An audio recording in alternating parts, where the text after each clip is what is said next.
podcasts you love. From people you trust. This is TWiT. Hi, this is Leo Laporte, and this is my Tech Guy podcast. This show originally aired on the Premier Networks on Saturday, September 19th, 2020. This is episode 1729. Enjoy. The Tech Guy podcast comes to you from TWiT's LastPass studios. Now, you're focused on security, but are your employees? LastPass can ensure they are by making access and authentication seamless, whether employees are working in the office or remotely. Visit lastpass.com/twit to learn more. This episode of The Tech Guy is brought to you by Expressvpn. Expressvpn is ridiculously fast. That means you can stream everything in HD quality with zero buffering. For 3 extra months free with a 1-year package, go to expressvpn.com/techguy. And by LastPass. Let LastPass improve your employees' experience while safeguarding your business from cyber threats. LastPass is the #1 password manager. Visit lastpass.com/twit to find out how they can help you.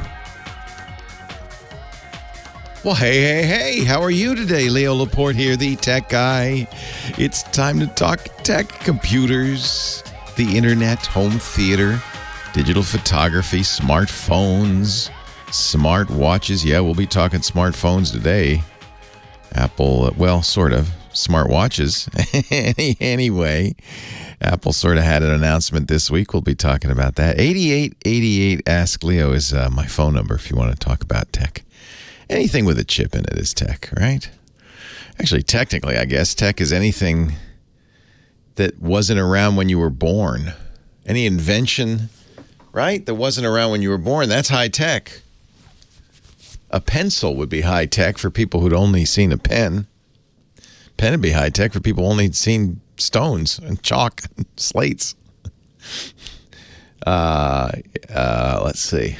A zipper, pretty high tech for people who grew up with buttons. Wow, you ought to see the zipper thing. It's cool. It's cool, man. So anything that wasn't around when you were born, we'll call it high tech. Okay, 8888 Ask Leo. That's my phone number if you want to talk about tech. 888-827-5536. That's toll free from anywhere in the U.S. or Canada. Outside that area, you can still reach me, but you have to jump through some hoops. Use Skype out or something like that. That'll let you phone a landline from your computer or your digital device. If you have something like that, Skype out will do it. Should be free and let you call from anywhere in the world. That's the beauty of it, isn't it? Website. We have a website, and the reason I mention this every time is because it's really important to remember you don't have to write anything down as I'm talking. If I mention a site or a product, you don't have to go crazy. It's all on the site, Tech Guy Labs. TechGuyLabs.com. TechGuyLabs.com. So thank you, James DeRuvo, our official scribe. He's writing this all down as we talk. Good news for Roku owners. NBC and Roku have kissed and made up. It's, is it a sign of the times, or has it always been like this? It feels like it has to come to this. It has to come to an ugly battle before people can get down to the negotiations. So NBC announced a new service called Peacock, right? That carries old NBC shows, movies, stuff. It's their streaming. It should really be Peacock Plus because everything else is Plus. I saw CBS All Access is renaming itself to Paramount Plus, Disney Plus, Apple Plus. You got to have a plus, even Walmart Plus. So Peacock Plus, maybe that's coming next year. NBC Universal wants to get it on Roku. Roku apparently said, well, we got to make a deal. This is, by the way, I don't know if you knew that, but it's not automatic. You're on a Roku. That's one of those streaming boxes. You have to make a deal with Roku. And I think Roku wants money or advertising. So they weren't unable to reach a deal. So on Friday, NBC said, all right, we're not going to deliver content to any of our apps. There's 11 of them on Roku by Saturday morning. You're cut off, Roku. They did that Friday afternoon. The two companies had reached an agreement. Well, I guess it has to come to this, right? The NBC apps will stay on Roku, and Peacock will gain a spot on the platform. A representative for Roku confirmed the truce, calling it an expanded, mutually beneficial relationship. Well, why didn't you do that in the first place? It certainly didn't help for Peacock to launch without being on a Roku. That's the number one streamer. It is. It's bigger than anybody else. Roku said the deal included, quote, a meaningful partnership around advertising, a key element of the dispute. All right, fine. So Peacock, and watch for Peacock Plus coming soon to a Roku near you. Seems like it has to always be that way. Always gotta have something. Gotta threaten. And we were in that position right now. TikTok's over on Sunday, tomorrow, as we speak. The Commerce Department announced it will ban U.S. business transactions with WeChat and TikTok, both owned by ByteDance, a Chinese company. WeChat's ban will go into effect Sunday, and there'll be a ban on updates and maintenance to the TikTok app. TikTok has a little longer because, of course, as you probably heard, something's going on. I don't even know how to characterize it. At first, it looked like the Chinese parent company ByteDance was going to sell TikTok to an American company. The two primary bidders were Microsoft and Walmart, and Oracle, which is a big database company. Last Sunday, Microsoft said, yeah, we're out. Oracle said, we're in, but it's not a purchase. We're a technology partner. We'll have an investment in TikTok. But part of the deal is we'll get to see what TikTok's doing. We'll store all the data on our U.S.-based servers. Oh, I like how Walmart jumped ship, too. And they said, okay, now we're on the deal. We're in on the, I guess Walmart said they didn't care. Buy Microsoft. We're in with Oracle now. I don't know what Walmart's interest will be. I guess e-commerce. But all that may be not if they can't get presidential approval. And now there's a November 12th deadline. At that point, the app will just stop working. Companies will be banned from providing cloud and internet services. So they have till November 12th. I didn't even know we had that capability. I thought that was just something the commies did. You know, the great firewall of China. They banned, they banned Twitter, they banned Facebook. I thought that was only something commies did. Apparently, we have that ability to just we have a great firewall of the U.S. Did you know that? I didn't know that. I know we can cut off the money, the money supply. That's just banking regulations. They could say, well, you can't get any money out of it, which, that probably have a similar effect. But I didn't know we could just say, we're going to block the servers. Where would that happen? Where is that choke point? I don't think there is one.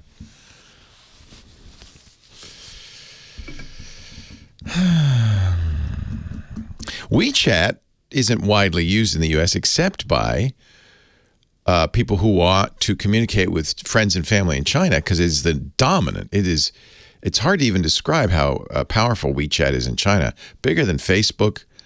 It's a chat platform, but that's how you buy tickets. It's how you get your laundry done. It's everything. And so it won't probably inconvenience many Americans except those with Chinese families or who want to communicate with China or immigrants from China, that kind of thing. Who cares about them, right? It doesn't matter. Who cares? I don't know. I feel bad for the young people who love TikTok. They really love it. And it's a great creative outlet for them. And there isn't really anything like it. Facebook is trying to do something with its Instagram division called Reels. I don't see a lot of uptake on that. We've had, before there was TikTok, there was Vine. Twitter bought that, killed it. Twitter now has something called, Periscope isn't really the same thing. The idea of TikTok is little short videos that are usually funny, sometimes lip syncing to a song or somebody else's video, which is one of the reasons it's viral. There's this kind of sharing creative thing going on. So I don't know what's going on. It's very hard to follow. It's very confusing. It's just, I don't know. I can't figure it out.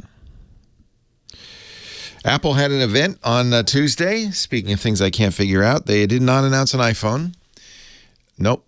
I guess that's later. I guess that's next month. I don't know. Usually September, they announce the new iPhones. They didn't even mention them. There wasn't even a passing like, oh, and by the way, the iPhones, that'll be next month. Nothing. Okay. Not that anybody cares. Who cares? Who uses an iPhone? Everybody. Just seems odd to me. I'm sure they'll announce it next month. And they probably will have another announcement that will talk about MacBooks. All they announced this week, is the new Apple Watch, which no one really needs. It's brighter. It's got a brighter screen, and it's a little faster. Okay, good. I just got a watch last year, but okay. And there's a new watch OS, but that'll work on your older watches, on most of your older watches too, not the really old ones, but so you can I got the update, right? It's the benefit of the update, the hand washing routine. It senses from the squishing sounds and the motion of your wrist that you must be washing your hands. Let me see if I can make it happen. No, it's not working. It's pretty smart, that watch. And then it says, okay, 20 seconds, and rub-a-dub-a-dub-a-dub-a-dub. That's cute. I like that. That's cute. There's also a new iPad. Actually, this is pretty impressive. It's the mid-range iPad. They announced an update to the base model, the iPad 8th generation, they're now calling it. $329 still. It's faster. It's got the equivalent of an iPhone XS chip in it, so it's pretty up to date. And then they announced the new iPad Air, which looks a lot like an iPad Pro, actually. It's kind of interesting. And it has, as far as I can tell, if we're going by numbers alone, the fastest chipper Apple makes, faster even than the top-of-the-line iPad Pro. So Apple's starting to, that's what's happening, is Apple's starting to talk about their new silicon, because they're going to also sometime this year announce a new Macintosh based on the the chips that they make. So let me see here. Anything else to say? That was it. That's the story. New iPad Air and a new Apple Watch. You had a whole event just for that. Where's the phone? We want the phone.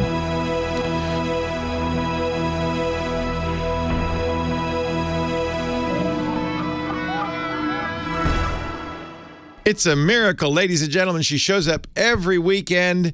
The unbreakable Kimmy Schaffer. Kimmy don't take no Schaffer. Hello. I guess if I don't, there'd be a problem. I'd have to answer the phones myself, and you don't want to hear me answering the phones. Hey, what do you want? I think John was worried I wasn't going to make it today. Why? I don't know. But did he breathe a sigh of relief when you strolled in the door? He cheered, but he always does. He's just animated isn't like he that. Isn't he cute? He is. John and I are celebrating our 10th anniversary. Oh, you make such a fabulous couple. I didn't have any choice. He retired from his job at Cal State. Okay. Moved up here and moved next door to the old studio and said, I'm here. What can I do? And I said, well, that's one way of getting a job. Well, you didn't get it right away. I said, well, you can get me salad for lunch. I don't know. And then eventually Lisa said, let's just hire the poor guy. 10 years ago. It's great. It's Happy really anniversary. Nice. Yeah, isn't that great? He's shaking his head. No. Says it's not great? He had retired. He was retired. He wasn't going to work anymore. Early retirement. He worked for free for a year and a half. So really it's your 11 and a half then over 3. But it's hard to say, 11 and a half. So I'm just going to make it 10. Okay. 10th is a full-time. Is that right, John? Yeah, okay. 10 full-time. Okay. As staff. He was an independent contractor before that. Greeting people at the door, welcoming him in. So, Kim, who should I talk to first? I think I love this question. Steve in Redondo Beach has some young children who have discovered how to make outgoing phone calls on their Echo, and he wants to know if he can disable that. Ow. Holy cow. Thank you, Kim. How old are your kids, Scott? No, it's Steve. Oh, Steve, sorry. How old are your kids? They're 4 and 5. And they just shout out, and do they shout real numbers? They shout people's names? What do they shout out? No, they say numbers, and they also say names, and somehow my contacts got in there. So yeah, it automatically loads in your contacts. So yeah, I tried looking in settings, and everything is on the internet. It all talks about incoming calls only. Oh, that's interesting. I just assumed it was inbound and outbound. So you do it in the A-Word app, the Echo app, right? Yeah. Right. I've checked in the settings, looked for skills, even in the settings, and there is calls and messaging, but that's not even clicked to be turned on. And it's funny because it seems like the contacts are coming across from my mom's phone and not mine, and mine is the phone that's connected. Oh, now you can say, Echo, switch accounts. You might check to make sure whose account they're using. Right? Uh-huh. So make sure they're using your account. If they see your mom's contact list, it might be on her account. So check which accounts, first of all, the Echo is set up. It can be set up with multiple accounts. And you just, the command is Echo switch accounts, and it'll tell you whose account it's in. So that would be the first thing to do. And then let's see, how do we turn off? You actually have to call Amazon and turn it off, believe it or not. You're right, you can turn off inbound calls, but if you want to just not have Amazon making phone calls at all, call customer service and then ask them to turn the system off. Or you can have Amazon make the call to you and then say, please call me. Wow. That's really interesting that it's so hard. I find that hard to believe. It's so hard to turn that off. That's really annoying. I guess they figure, well, it's a safety thing, but they don't count on 4-year-olds. How did they figure that out? I'm really curious. That's hysterical. Yeah, they've been making a lot of phone calls, so I had to just unplug them for now. Jeez. You can also mute the mic. You know that, right? There's a button. So that would at least, of course, they could just, if they're that smart, you got smart kids. Good news. Good news. They're smart kids. Sometimes that's a curse. So there's a button on the back they could push and turn it back on again. 877-375-9365 is Amazon support. You can call them and say, hey, disable this feature. I don't know why they don't make it easier to disable. Maybe because it's a safety feature? I don't know. That's strange. That's really strange. Wow.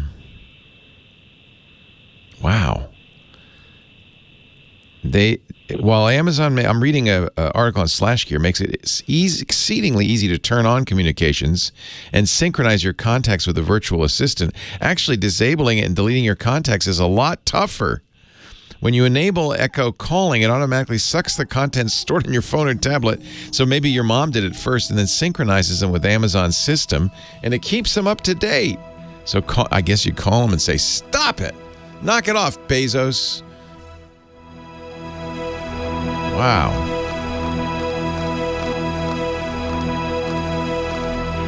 That's so strange. Let me see here. Because I've never... I think it's cool that you can make calls, but I've never actually made any calls on the Echo. Did they see you do it? Is that how they figured it out? I didn't even know how. I didn't even know you could. How did they? They saw somebody do it. Yeah, and they're adopted kids, so they're like, call mom. Lord. Their mom's name and stuff like that. Oh, Lord. I'm so sorry. But they're smart. See, they're smart. Well, with the whole out of school learning, schooling and stuff, we've had to actually learn how to do Zoom and Seesaw and it's a whole nightmare with this stuff. Yeah, I know. I bet it's really hard. I'm so glad my kids are out of school, because I know parents with kids, it's so difficult, and they're struggling. So I'm looking at the communications settings. It says link your communications with the account with Echo, and you can link your phone accounts. Additional settings, Echo devices. Let me see if I could just say turn it off. Communications, can I disable it? Calling enabled for this device. Calling him. Oh, yeah, you could turn it off by device. Look at that. So go into the communication setting on the A-Word app. You have to do it device by device. But you can disable. So you go into. So what I did was, I'm going to back all the way out. Went to open the Echo app, the A-Word app. I don't want to say the A-Word because I don't want to trigger it. And then go to communications under preferences. And then it says, link your communications accounts with A-Word. Additional settings, tap A-Word devices, and then you'll see all your devices. And you can go to a device, scroll down, and under communications, you can disable calling and messaging. So you can do that, but you have to do it device by device. Yeah, see, that's not even checked. It's not even highlighted. You don't see it on yours? Well, no, I've got it on there, but it's not enabled up yet. That's not even enabled. And it's still happening. Yeah. How annoying is that? Oy, oy, oy. You found an unintended consequence with these things. That's ridiculous. Well, they did. That's ridiculous. Well, you got smart kids. You should be proud of that anyway. Hey, nice to talk to you. Thank you very much. Have a great day. Okay, Steve, take care. Our show today brought to you by the best VPN in existence. I'm very happy to have Expressvpn as a sponsor. They are fantastic. It's all I use. And you may say, well, what do you need a VPN for anymore, Leo? You don't go out. You're not at a coffee shop. And it's true. One of the reasons we started using VPNs is because they protected you and your security at an open Wi-Fi access point. That's still a good reason to use it. It also protects your privacy. Your internet service provider or your cellular carrier, they can see what you're doing online, and often they sell that information to marketers. So security and privacy, that's 2 reasons, but there are 3 reasons people love Expressvpn. Have you ever watched The Office? You know The Office, right? Great show. Based on a UK series also called The Office, Ricky Gervais. You probably saw that. I mean, if you're an Office enthusiast, you've seen that version. Did you know, though, there are 9 other countries with their own versions of The Office? Have you seen them? I haven't. But now I'm going to go home and use Expressvpn so I can see them. How would you see them? Well, you don't see them because they're not available in the U.S., but you can access content available all around the world with no geographic restrictions with using Expressvpn. See, that's the 3rd reason. Expressvpn lets you tell a site where you're located, or at least where they think you're located. You can choose from nearly 100 different countries. That means you have access to content that's not available in your region. If you like watching shows or movies, Expressvpn is a great thing to have. And you can put it on every system, your computers, your phones, even your smart TVs.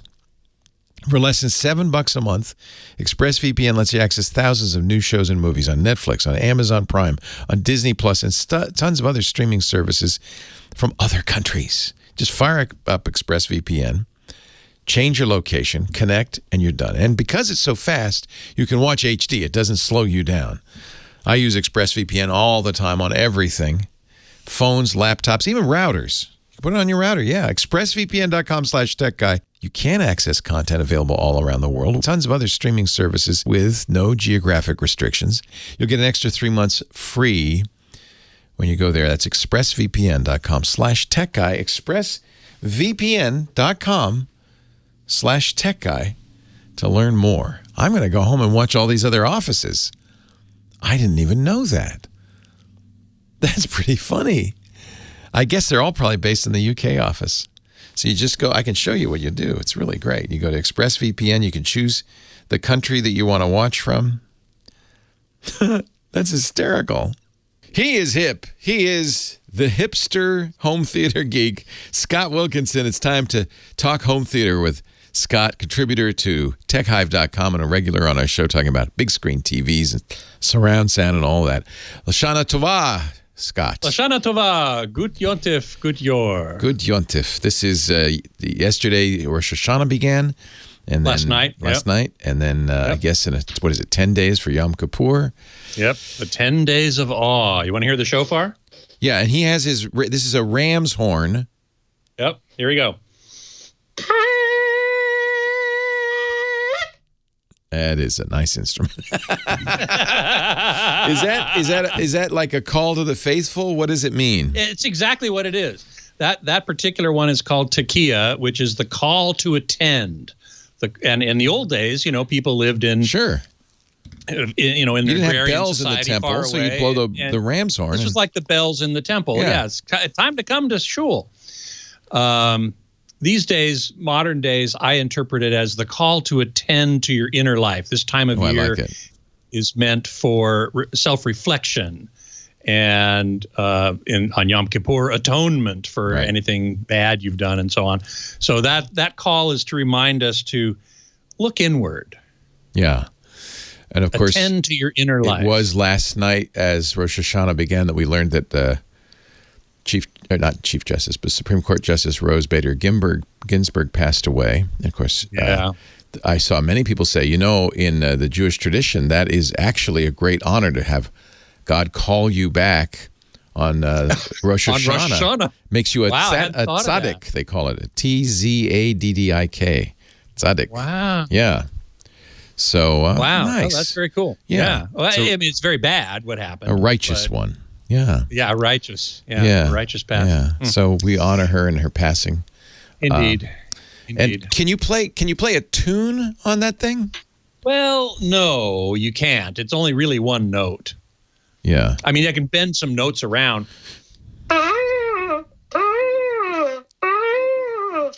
That one's called Shevarim. It's the mournful call. It's for mourning the passing of the dearly departed. It's kind of interesting how much it sounds like the ram it came from. Exactly. Yes. Exactly. It sounds like you're bleating. Yep. Wow. Well. So there you go. There you go. Here we are in at Rosh Hashanah. We still want to watch TV and listen to music. And I want to tell you about a review I just posted on TechHive for a pair of Bluetooth speakers, really nice ones, from Klipsch. Oh. You know the name Klipsch? I do. Right? In fact, it's a very well-loved high-end speakers that's been around for decades, right? Oh, yeah. Paul Klipsch started in 1946. Wow. So it's almost 75 years old. Wow. The company. And he made his fame on the concept of what are called horns. Speaking of the shofar, here we are with the ram's horn. Because in fact, one of his speakers was called a Klipsch horn. That his first speaker was called a Klipsch horn. Yeah. Precisely right. Yeah. And he discovered a decade earlier in the 30s that what are called horn-loaded speakers, which means a little driver at the throat of a horn, of a large expanding horn structure, is more efficient with power than a regular that makes sense.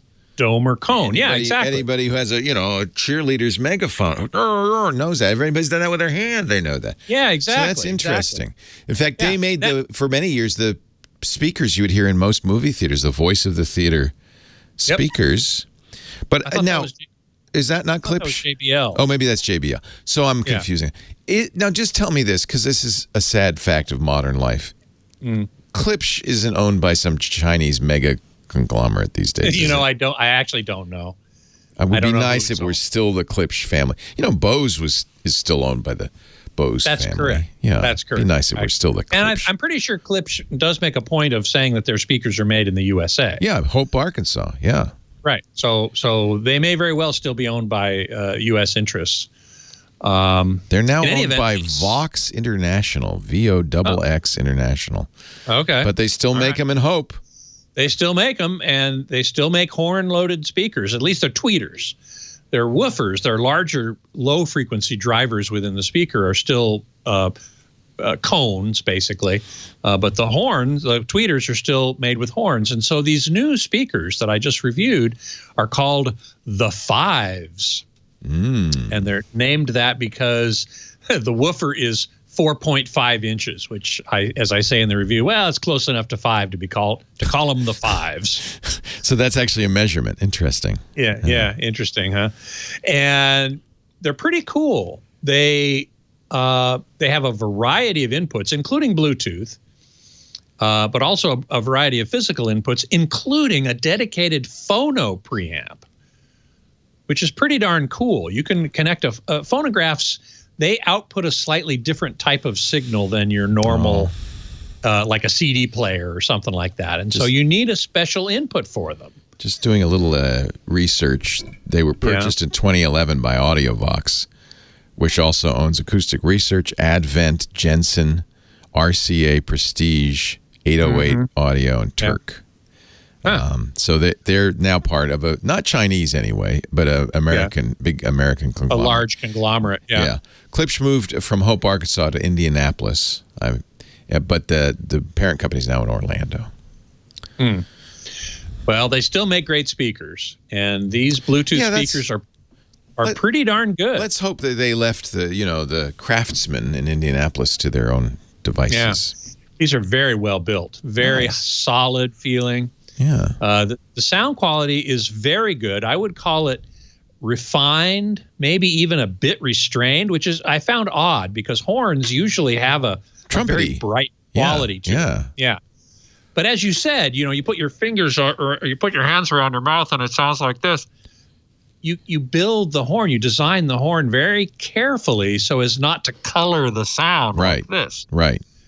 And Klipsch has 70 years of doing that. You remember the old song, Winchester Cathedral? Yes. Rudy and Valley. Part of it was done, through a megaphone. He used to hold a cone, it wasn't amplified, but just a little cone and sing through that back in the earliest days of recording.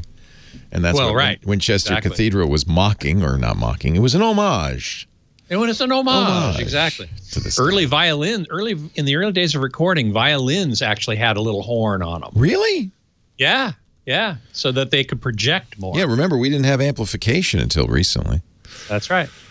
That's right. So so how much, I know I can't afford them, but just how much are these Fives? They're $800. Well, that's not bad. $800 for the pair. I compared them to the ones I had on hand, which were the Fluence AI 60s. Oh, fancy. Which are only $300 a pair.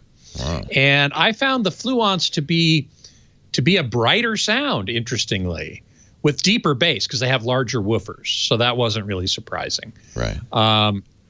So for less than half the money, they're bigger, for one thing. So you need to have room for them. But I really like the Fluence. I gave the Klipsch's slightly lower rating. They're still very good. Don't get me wrong. They're a more sophisticated sound. I liken the Fluence to sort of ear candy, whereas the Klipsch is a more refined kind of sound. Audio experts are like wine snobs. Exactly. You have to have names for these sensory inputs. You do, because how do you describe it? It's very hard. But I think that's actually pretty communicative. It's better than, it had some charcoal notes and tasted woody. At least it's related to sound. Yeah. Scott Wilkinson, is that review going to be on Tech Hive soon? It's there right now. TechHive.com. And, of course, Scott joins us every week to talk home theater. Leo Laporte, the tech guy. More calls right after this.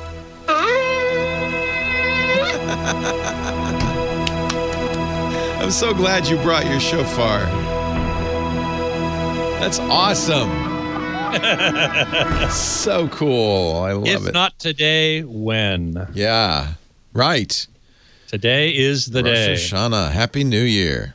Thank you. By the way, I didn't tell you about the third call. There's 3 of them. The third one is Teruah, the call to battle. Let's hear it. Out. I'm going. That's meant to get the troops up and moving. On our way. So you have a nice one. It's silver encrusted. Yeah. Check this out. It's really nice, actually. I had a meerschaum pipe that looked like that once. That is beautiful. Look at that. Yeah. Yeah. I bought this one. It was more expensive, obviously, because of the silver decoration, but it plays really well. Yeah. So you tested a lot of them first. I did. You can go to there are stores that specialize in what's called Judaica. Right. So there's menorahs and prayer shawls and all kinds of stuff. And they often have a bunch of shofars, especially this time of year. So I went many years ago to a Judaica store in L.A. and just tried a bunch. Of course, that was in the days, in the before times, when you could actually try something. You can't put your lips on anything anymore. Can't put lips on anything now. But in those days, I could, and I tried a bunch of them, and this one just felt so good. Do you have to care for the horn in any special way? Oil it or anything? No, you don't. Now, when you first get them, when they've been freshly made, they stink. They smell like rams. They smell like dead ram. Yeah, it's bad. Ew. That goes away out of time. I've just if you were to go to they actually sell them on Amazon. Don't buy a brand new shofar. Well, but they sell it with, an anti-scent. Oh God. Some sort of substance, some sort of liquid that you can use to kind of tone down the smell. Yikes, schmikeys. That's part of the atonement. It is part of the atonement. Oh boy. Yes. What do they call the person who plays the shofar in the temple? Is it like a cantor? Is there a special name for it? There is a special name. He or she is the Baal, B-A''A''Al, Tekiah, Tekiah. Nice. Baal Tekiah.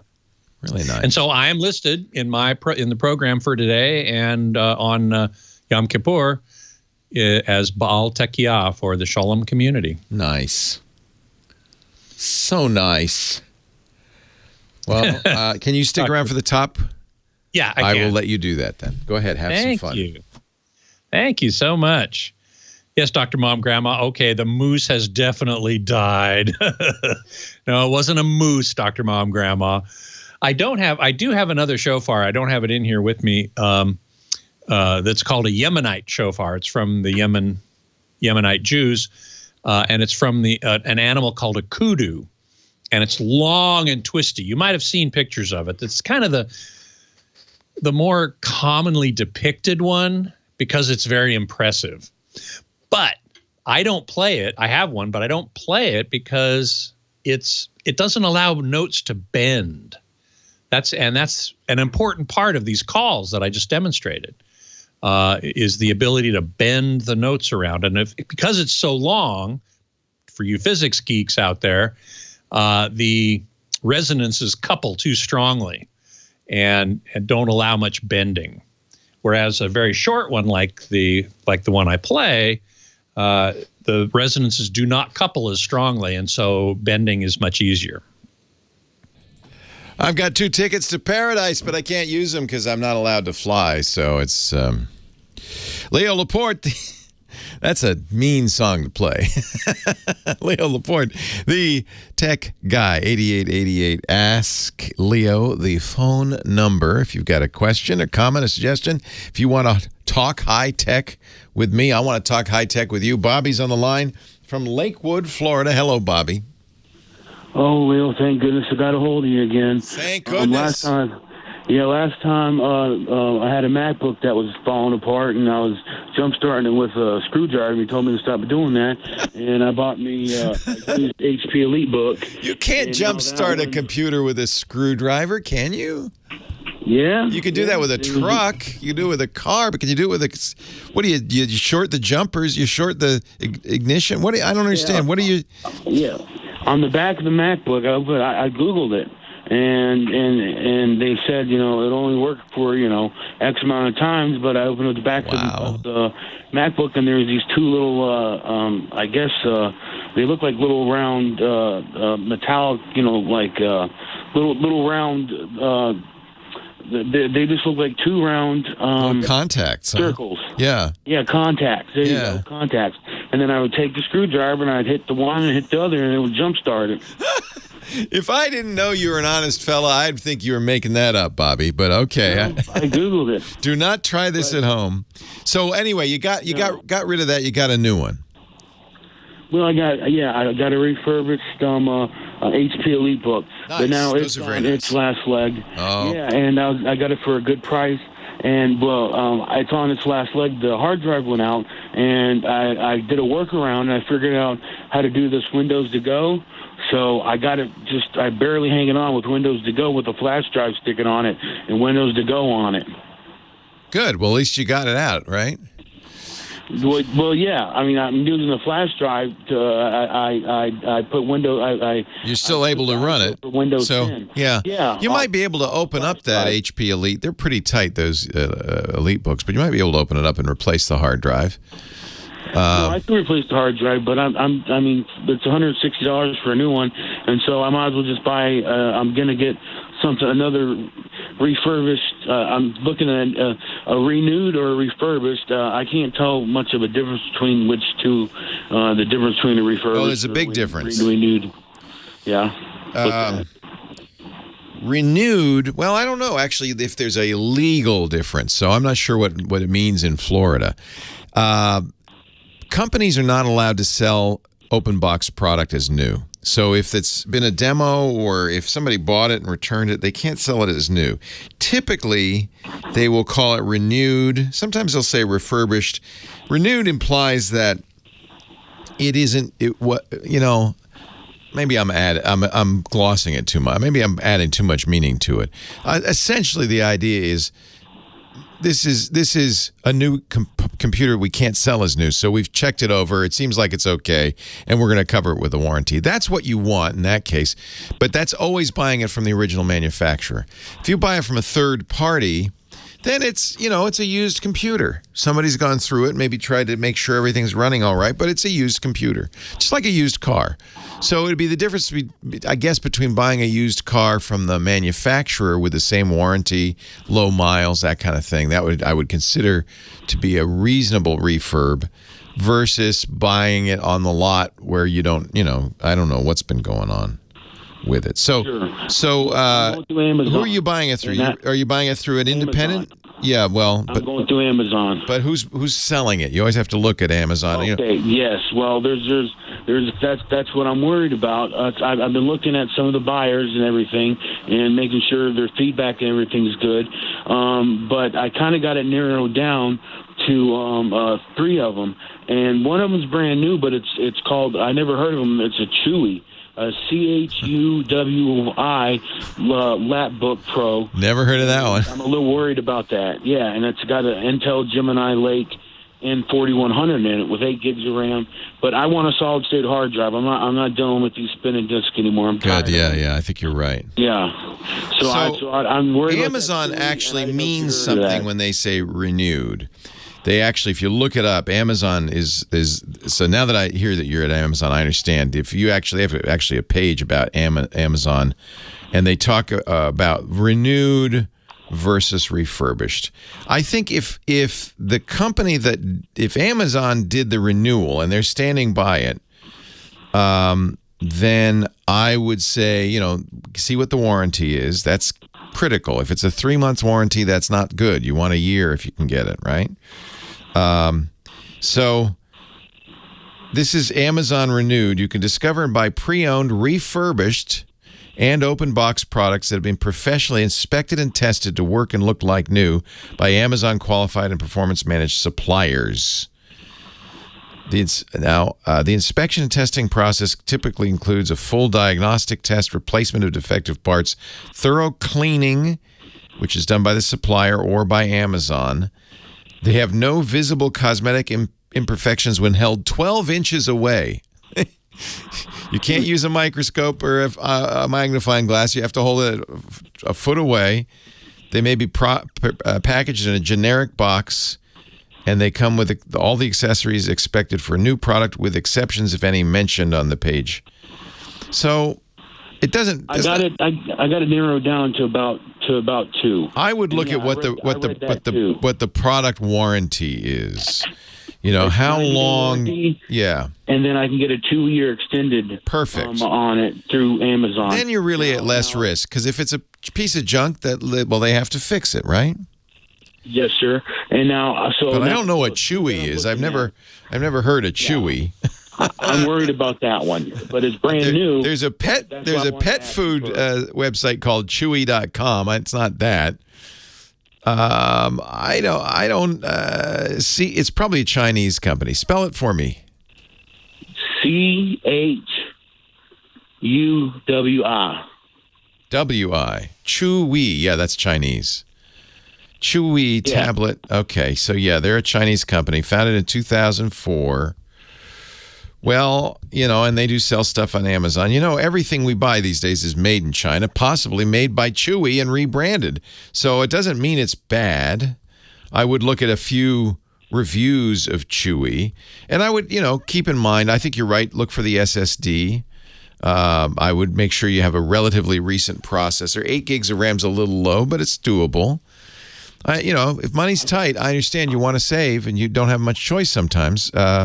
This seems like it's okay, as long as the warranty is good. The two that I'm looking at? Sure. I'm looking at the Lenovo ThinkPad T440p. Oh, okay. And the HP EliteBook 820 G2. So the T440 is pretty old. That's like 5 years old.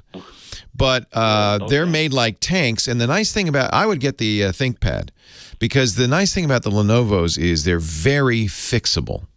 Especially these older ones, like the T440. I have a T470, which I love.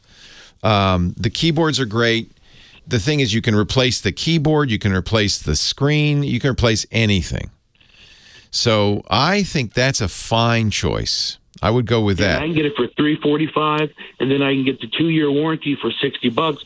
So for $400, I can get a good laptop. It's 512 gigabyte solid state hard drive. That sounds great. RAM, and it's a Core i7. And then the thing I would do, you sound pretty handy. The thing I would do is go on the ThinkPad subreddit, reddit.com/r/ThinkPad. There are a lot of experts there who have bought older devices like this and done a pretty darn good job of fixing it up. A ThinkPad of that vintage is basically like a classic car. It's total. You could put more RAM in it. It's very easy to get into. I think this sounds like the way to go. I don't know anything about the Chewy, but if you can get a ThinkPad at a good price, and you're pretty handy, so you know you can go online and look at the videos that show you can replace every bit of it: the trackpad, the keyboard, the screen, everything, and upgrade too. I think it's a great idea. I'm going to say get that one. That's my vote. Even if it's not perfectly renewed, you can renew it yourself. Scott, ooh, you know, it sounds a little like a Vuvuzela. It's kind of got that. It's the same kind of production as a Vuvuzela. It is. In fact, here's the. I went and got my. Oh my God! This is the Yemenite Shofar. That's a really long horn. That's like it is 2 or 3 feet. Yeah. Now wait a minute. Let me guess. That's going to be a higher sound because it's longer. No, lower. Lower. Longer is lower. Longer is lower. So here's the sound.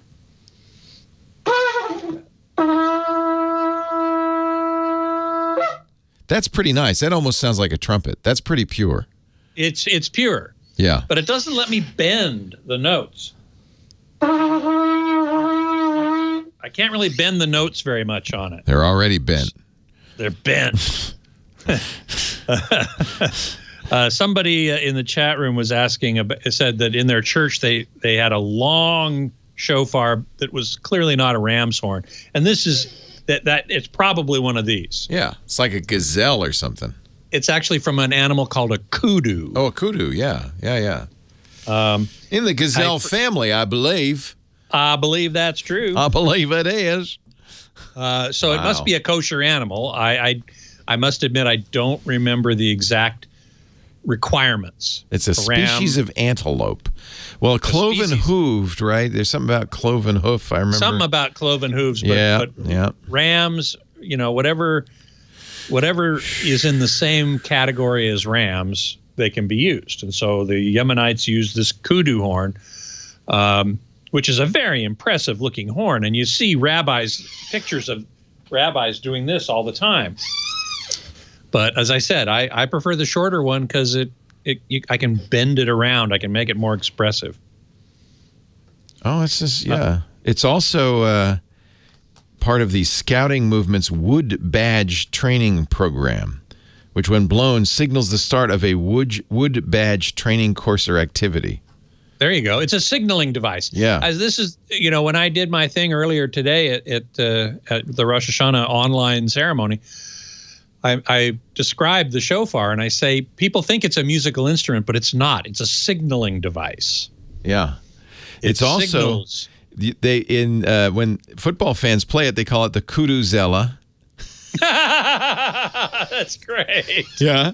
The kuduzela. Bring that to you next. Dr. Mom Grandma says all antelopes are kosher. Okay, well, good. There you go. I've sort of forgotten that. There you go. Beatmaster asks if the horns are tuned to a certain pitch or they're all unique. They're all unique. They're all different, which is why, as Loquacious and I were talking about in the chat room, I have to go play a bunch of them to find the one I like the best. It's not unlike Tibetan singing bowls, where they all have different pitches, and you have to play them to see which one you really like. If you can't be with the shofar you like the one you're with. Like the one you're with, that's right. Okay, so Dr. Mom Grandma says cloven hoof and choose cud or solid hoof and non-cud chewing is kosher. Huh, that's interesting.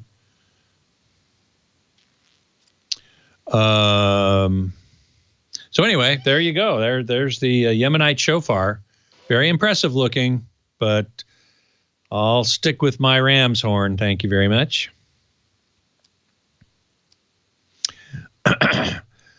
Joe is asking about spatial audio. My thoughts on spatial audio. I love spatial audio. I think it's great. Sony does a version of it called 360 audio that you can get on Tidal, but it's only on headphones. I assume you mean on headphones because you can get spatial audio with Dolby Atmos and so on with speakers. But in terms of headphones, you need either a Dolby headphone, which I'm not sure is even around anymore.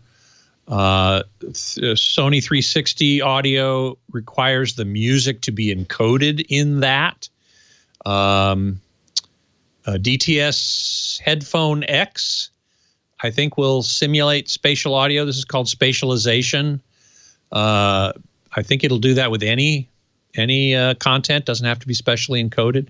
I love it, generally speaking. I mean, there are examples that don't sound very good, but I've heard some examples of stuff that sounds really, really good. So I like it. Let's see. Beatmaster's asking, do I think gaming consoles now offering 120 hertz will have an impact on the longevity of TVs that have to handle it? No, I do not. I think that makes no difference whatsoever. Most TVs these days have 120 hertz, and the rate at which they refresh does not affect their longevity. Not as far as I know. I've never heard that before. So I would have to say no. They're just operating within their normal parameters, so it shouldn't be a problem.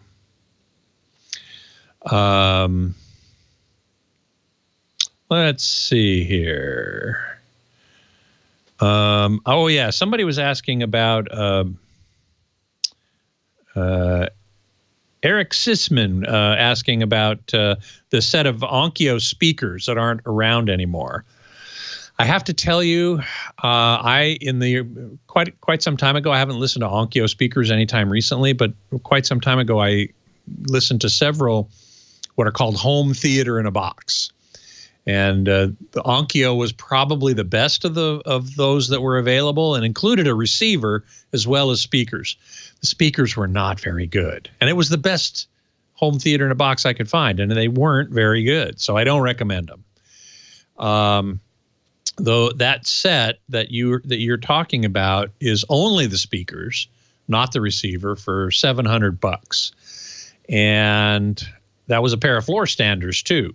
I did a little bit of quick research and found the from ELAC, ELAC, the debut 2.0 5.1 theater speakers, home theater speaker system, which is bookshelves, not floor standers. But that is $1,100. So it's more expensive than $7,000.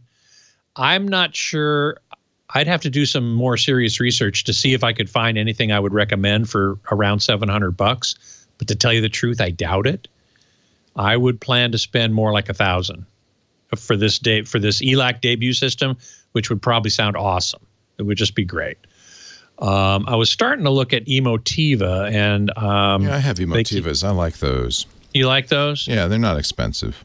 Yeah, I don't know if they offer packages. Like 5.1 packages. I think you just put it together yourself. Put it together yourself, yeah. And whether or not you could put together a 5.1 system for $1,000, you go to emotiva.com and see if you can. They are inexpensive and good quality. What do you think of? Do you know Dyn Audio? Oh yeah, that's very high end. Oh, okay. They're great. The Danish you like company. Them? Yeah. Oh yeah. Most definitely. Very, very good. Very expensive. Somebody's recommending them. Oh, are they? Okay. Yeah. All right. That's in the high end of things. Thank you, Scotty. My pleasure. Lashana Tova. Lashana Tova. Bye. Well, hey. How are you today? Leo Laporte here, the tech guy. Time to talk computers, the internet, home theater, digital photography, smartphones, smart watches, all that jazz. Anything with a chip in it. 8888 Ask Leo. Actually, I think the big announcement from Apple this week, we were talking about the hardware last hour.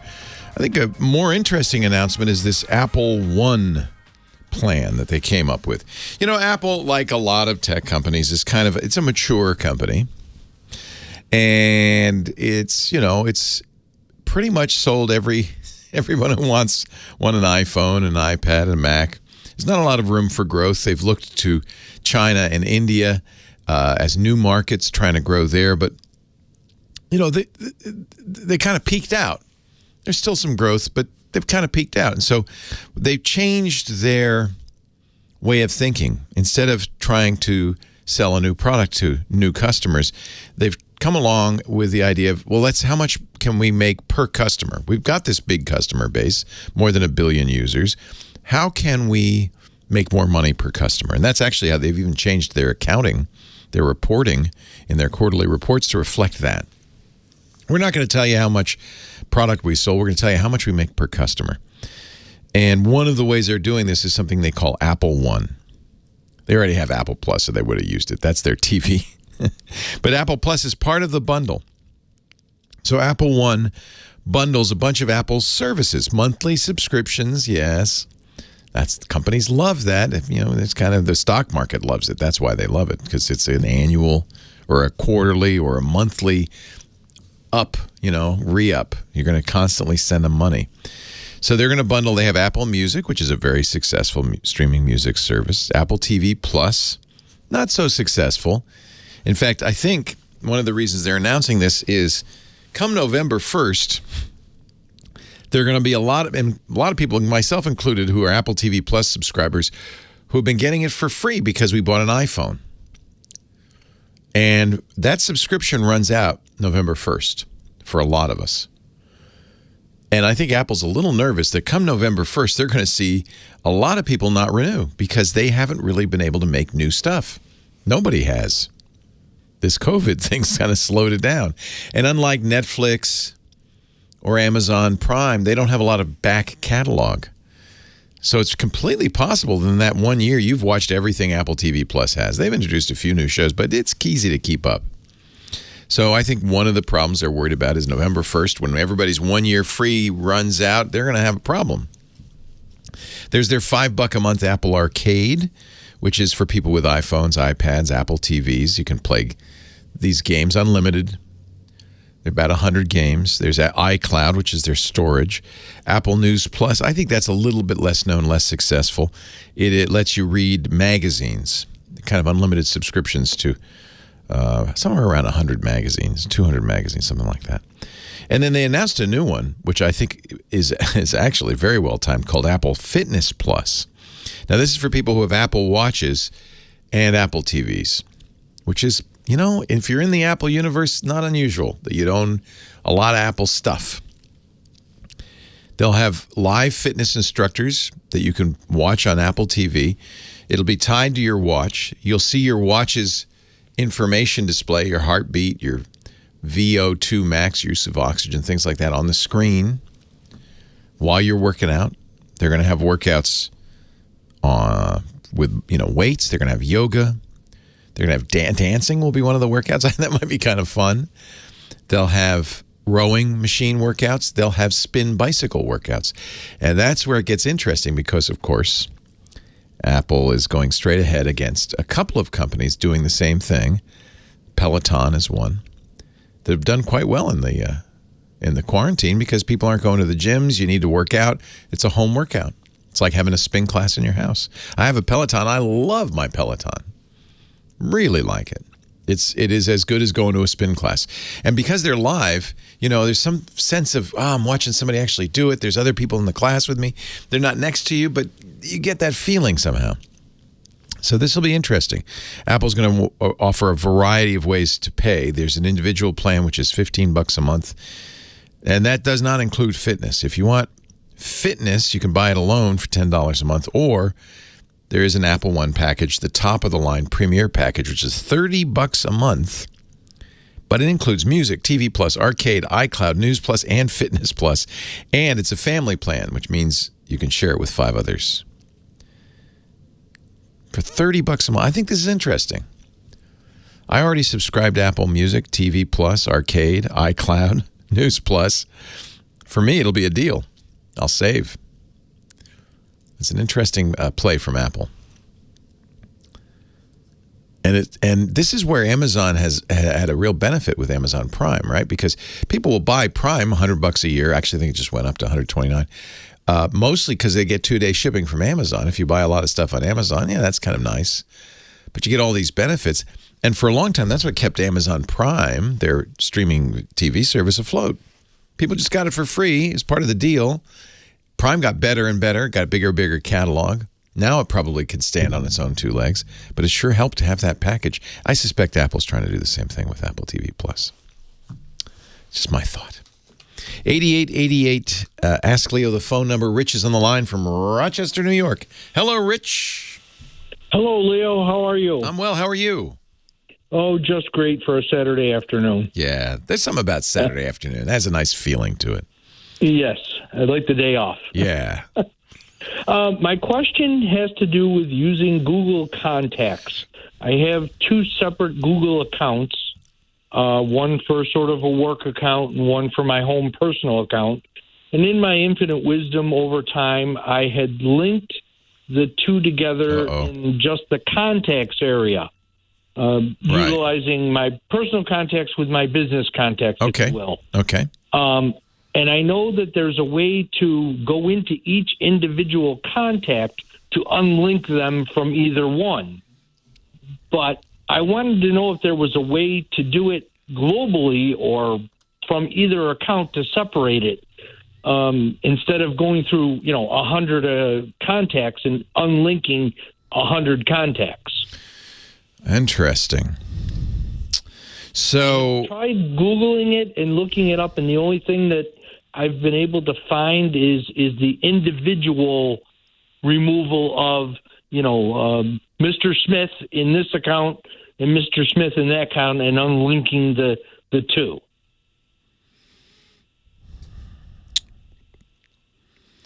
Yeah, that's kind of, I don't know if there's any automated way to do this. Okay.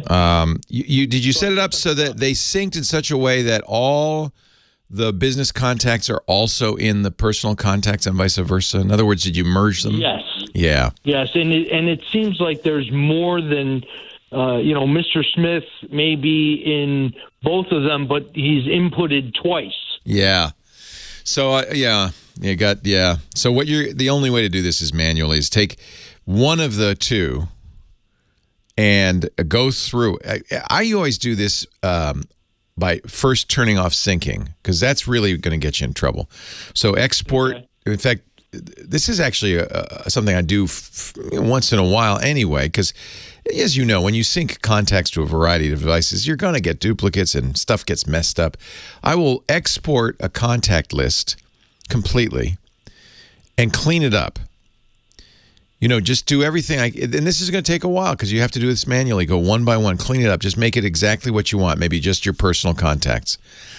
And then export it to like an Excel sheet or something? Yeah, or anything, yeah. Or even, another contact manager. Just the key is you don't want it syncing while you're doing this, because you'll sync the changes and then you'll have to start over. You could do it if you just go, you could do it in Google Contacts, but you just have to make sure you've disabled syncing first. Clean it up. Now, you want to make sure you export a copy of the cleaned up version.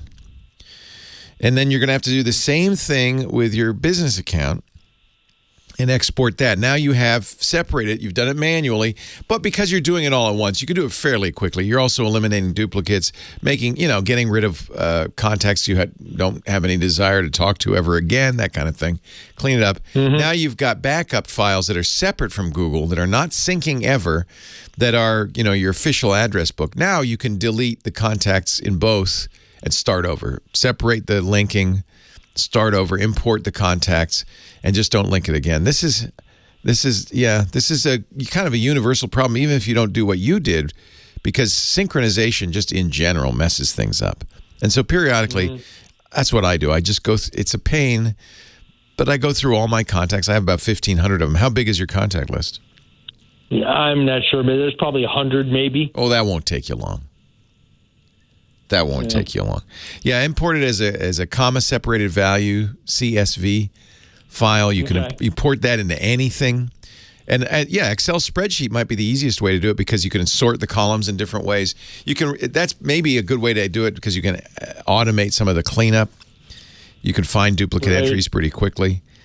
Maybe where I have a business name or something like that, I can sort by that. Yeah. Exactly. Sort by business name. Now take that chunk. In fact, Excel is a good way to do it, because you could then separate chunks of it. Could create 2 different address books. But the key on this is then clear everything out. You've got your 2 completely clean CSV files on your hard drive. Clean everything out from both, and then upload those CSV files. In other words, you're almost starting over. What you're doing is you're starting over with a clean slate. Now, when you say that, is that creating another, like, say, Excel spreadsheet, or you're clearing them right out of? You clear them out of the Google. Delete them from Google. Clear out the Google. Okay. Yeah, because you exported it, you can now import it and import it clean. Okay. See what I'm saying? Yeah.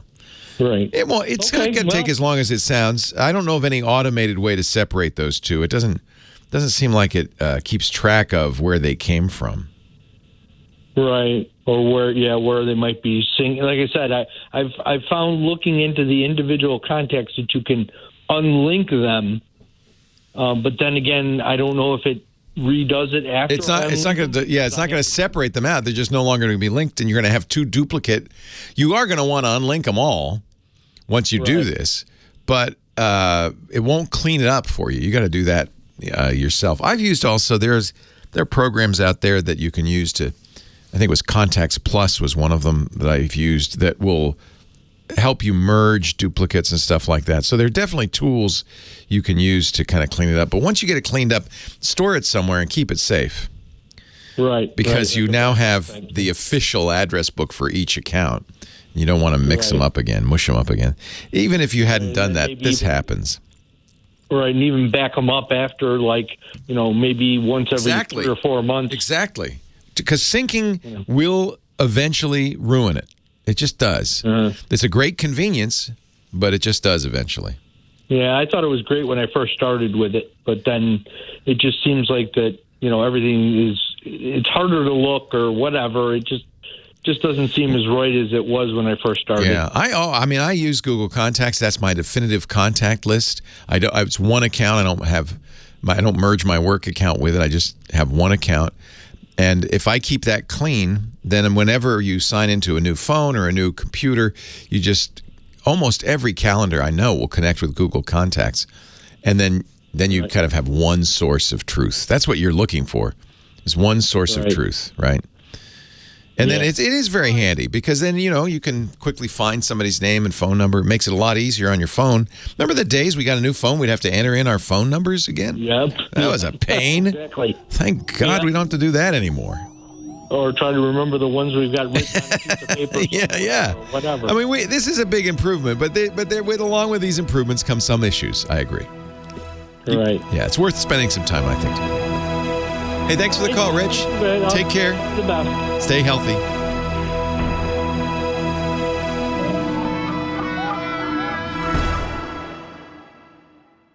Oh, the show today brought to you by the amazing folks at LastPass. Of course, we're in the LastPass studios. LastPass is a must. I'm surprised I don't think any of the calls on the show today were about people losing passwords or getting hacked because their password was reused or anything like that. Maybe the word's finally getting out. I've been talking about LastPass for a long time. I've been using LastPass for more than a decade, telling you about it all that time. It's the best password manager out there. It is, in fact, the #1 password manager in the world.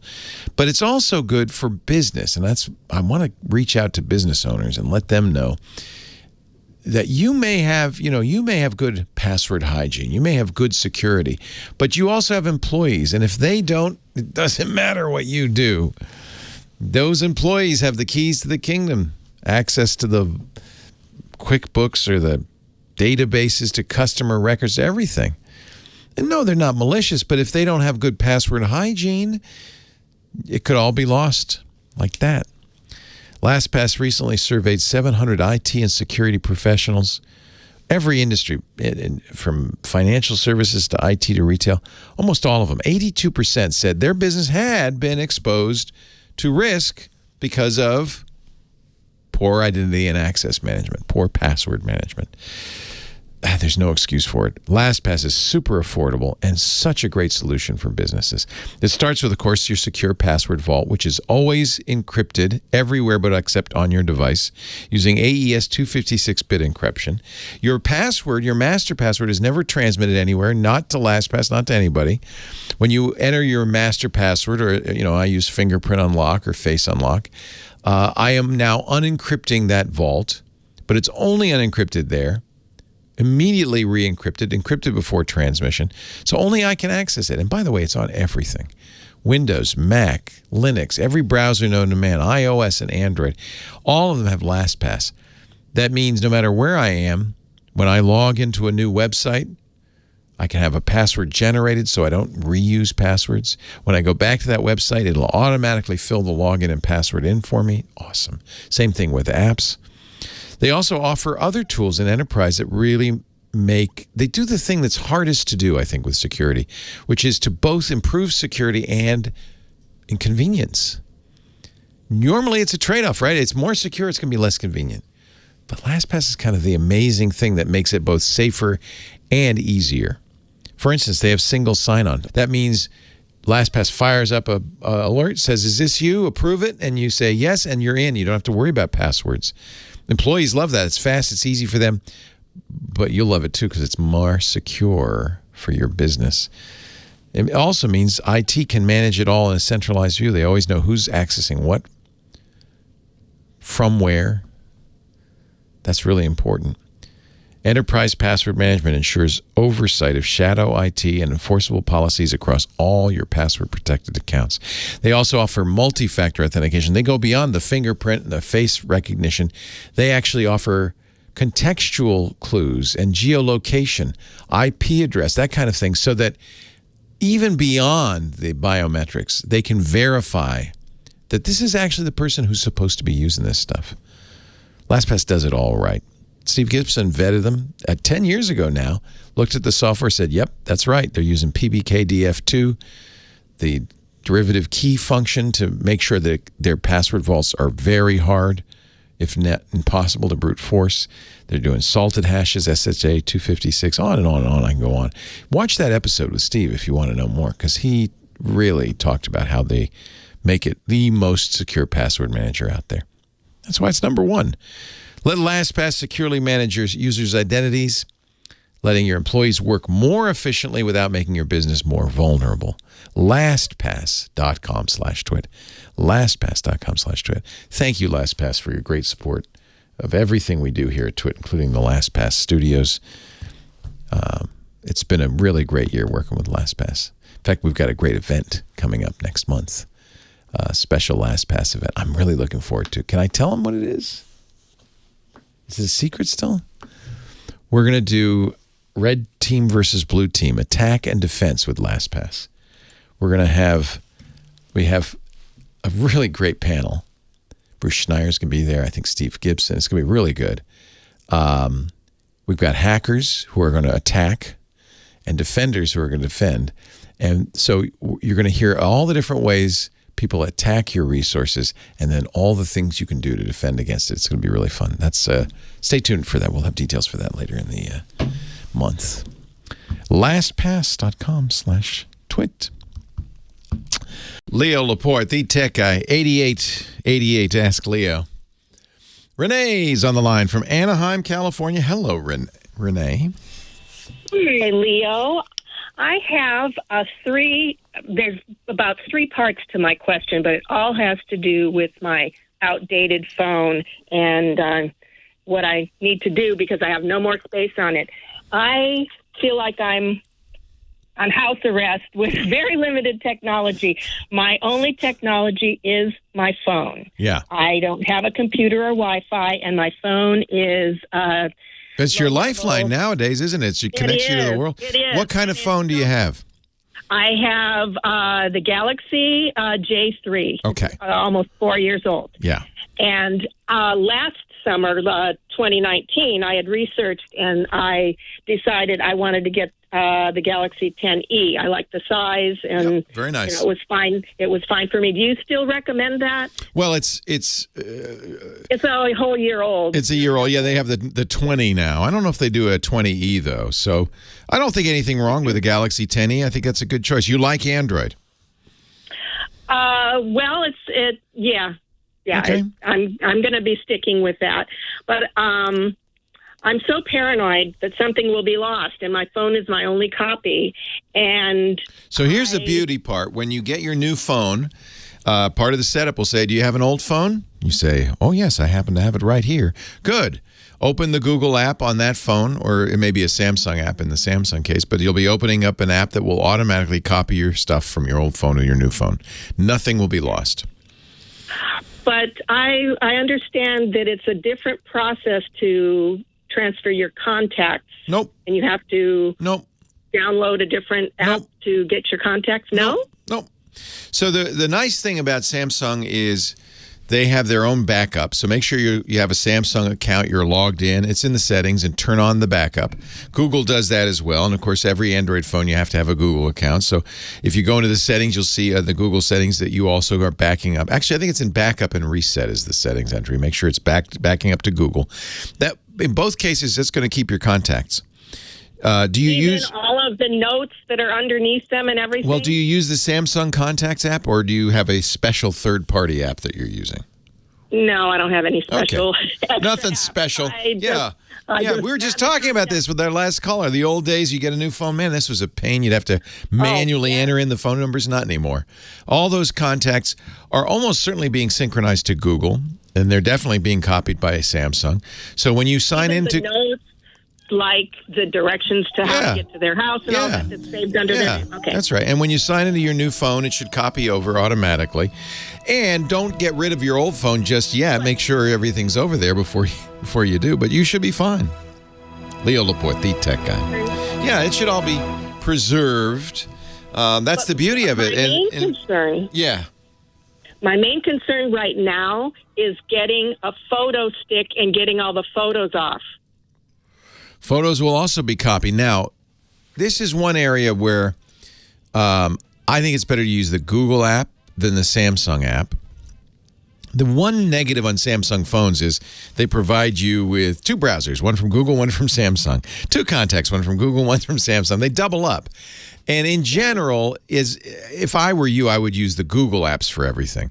So do you use Google's Photos app, or do you use the Samsung Gallery app? You probably use the Samsung Gallery. I have the Gallery. Yeah. So I am not up on what Samsung does on Gallery. I know Google will back up everything and it'll be on every device and it's done. But I would check on the Samsung Gallery. It's probably in the Samsung settings whether it backs up the Gallery. If it doesn't, just download and install Google's Photos. Well, I'm looking for an actual little physical, like a USB drive. No, you don't need to do that. No. So, but I want another physical copy. Well, the best copy would be the one on the best copy. Keeper. Yeah, no, the best one would be the one Google has. You can't lose it, you can't delete it, you can't destroy it. Generally speaking, with a mobile device, you don't do physical backups. So when you get the new phone, all of that stuff is going to be copied over, and the new phone's going to have a lot more space, by the way. Oh yes, of course. Yeah. So all that stuff will be copied over. Your J phone may have the ability to, I bet it does, to put in a little micro SD card in there. And if it does, you could get a micro SD card, which is a removable little card that goes inside the phone where the SIM tray is. And you could put all the photos, put them all there, and that would be a removable device. But I wouldn't recommend, you couldn't do it, but I wouldn't recommend, you'll need to get a special USB to go cable. You'll need to get an external hard drive. And it's really no better than the backups that are already being performed by Google and Samsung. Well, what I'm talking about is there's something called Photo Stick. Yeah. Picture Keeper. They're just trying to make a little extra money. You don't need any of that. I've never ever used any of that. No. I understand. You don't recommend any of those? No, you don't need it. Don't throw your old phone away just yet. Make sure everything's copied over. But it will be. When you use Samsung's Smart Switch, everything will be copied to the new phone. I would install Google Photos if you don't already have it. I bet you do. Open up Google Photos and make sure everything is uploaded to the cloud. And you can tell that by going on. Well, you don't have a computer, so you can't. But if you could visit somebody else's computer, you can go to photos.google.com and verify that all your photos are there. That's a good place to store them because you don't have to store them on your phone anymore. You'll see a thumbnail of them on your phone, but when you want it, you just tap it and it opens them. It downloads it and opens it up. Well, that's why I was thinking about the album saver or the picture keeper. And I could probably even view what's on there on my smart TV. Plug it in the side to make sure that everything is transferred onto there. Yeah. Now, I've heard that the photo stick does not organize your pictures, that they are in random order. So that would not be of any use whatsoever. Trust me. Do not buy this thing. You don't need it. You're just a waste of money. You can launch. I bet you, if you have a smart TV, you can watch you can easily put Google Photo. See your photos on your TV. Google Photos is at this point the default for everything. It's unlimited free storage for all your photos, forever. And not only does it organize it, it's you can search for all the pictures of my dog, all the pictures from when I went to Washington D.C. Because it categorizes them automatically. That stick is an expensive and I think unnecessary device. Hey, I got to run because we got Johnny Jet, don't we, John? Oh. Sorry. I always look forward to his segment. Thank you. It's great to talk to you. Hang on. If you want, I can talk to you after Johnny. Hang on. He's been everywhere, man. He is our traveling guru. We call him Johnny Jet, but he ain't jetting anywhere these days. Johnny is at johnnyjet.com. At least he's always there. His podcast, johnnyjet.com/podcast. He does a great YouTube video series called 39 Questions, Johnny Jet on YouTube. Hello, JJ. Aloha. How you doing? Oh, we're going back to Hawaii. Well, they set a reopening date for October 15th. I think this one will stick. The other ones have not, but I just put it in the show notes or the chat room, and I tweeted it. There are some things you need to know. Right now, it looks like it's just Oahu, and you need to get tested 72 hours before, have a negative test, or do a 14-day quarantine. They will have rules about which test you can use. For sure. And I think you can only use CVS or Kaiser Permanente. Kaiser Permanente, yeah. So I noticed the Points guy had an article by a woman who went, I can't remember, I think Tahiti, and she had to turn around and go back because even though she'd had a test, it wasn't the PCR test that they required. She had to turn around. For sure. And that's you always have to make sure you know the rules of wherever you're going right now, including in the United States with Hawaii, but not only the U.S., not only the islands, but also the mainland. New York, Connecticut, New Jersey actually this week just opened up the state to Californians and 5 others. So that's good news, that's one reason why I hadn't gone to New York or Connecticut was because I didn't realize I couldn't go. Wow. You could not. No. You'd have to quarantine. And 2 weeks, right? 2 weeks. So you can't go for 5 days. Well, you could go for 5 days, but you have to be quarantined the whole 5 days. What's the point? Oh, I saw the inside of the Hilton. Woo. All right. And actually, one of the Hiltons just shut down in New York City, the one in Times Square. You're kidding. This is a bad time for the travel biz, as you probably shut down know. Permanently? Yes. Not the monster one, because there's multiple Hiltons. Yeah, I've stayed at the Hilton on Times Square though. Yeah, but the one on 6th Avenue, which is like I don't know how many rooms. Yeah, which I stayed at is. But yeah, that's good. That's another thing to check. Make sure your hotel still exists before you go. Definitely check the hotels and things like that. Holy cow. But, if you do get my weekly newsletter or my daily travel tip newsletter, you probably saw the American Airlines has incredible deals. A lot of them are gone right now, but you can fly transcontinental on their plush A321s between LA or San Francisco to New York for 5,000 miles in coach, 15,000 miles in business, or 33,000 miles in first. And businesses lie flat seats, and that's normally at least 3 times that price. Actually, usually coach is 20,000 for that flight, and this is 15,000. So I booked actually some tickets for the spring for my family because you don't see deals like that. And when you find them, you book them. And right now, all the airlines are really giving you some great deals or great rules where you can, if you don't want to go, you can redeposit them or use it as a credit. I got my flu shot yesterday, and that's another thing I think before you travel. You can't get a COVID-19 shot yet, but boy, you don't want to get the flu either. For sure. Actually, I meant to get it yesterday. I actually called my CVS pharmacy and I was on hold for 20 minutes. I finally hung up. Yeah. But definitely get a flu shot. They're out now, and we did it. It was fun. We did it at our local Kaiser, and it's like a drive-in. You stay in your car. Everybody's in line in a car. They pull up. The nurse says, "Roll up your arm," and put it in park. By the way.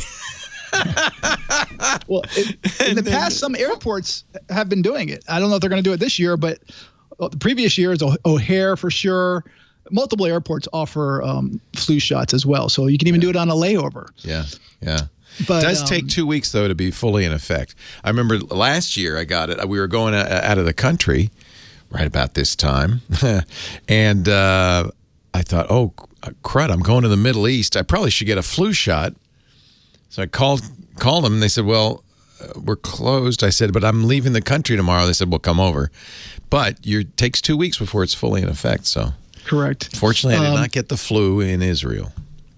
That's good. I mean, you don't want to get the flu anywhere. No. But especially when you're traveling. On the road. No, it's the worst. Yeah. And these days with COVID, if you're sick like that, you most likely will not be able to get back on the plane home. That's right, why a lot of people are staying close to home right now. That's right. Yeah. Yesterday I taped a segment. They aired the segment of on the Today Show where I was talking about holiday travel tips. It was a real short segment, and mine was even like a micro. Yeah. But they did throw some pictures up, and it's always good publicity. Yeah. But I did write a post about some of the tips I was not able to talk about. One of the things they asked me was usually I go to Toronto for Christmas and Hawaii for New Year's every year. That's what we do. Oh. And this year we're not going, although I've already bought my tickets to Toronto because I bought them back in February when they were on sale.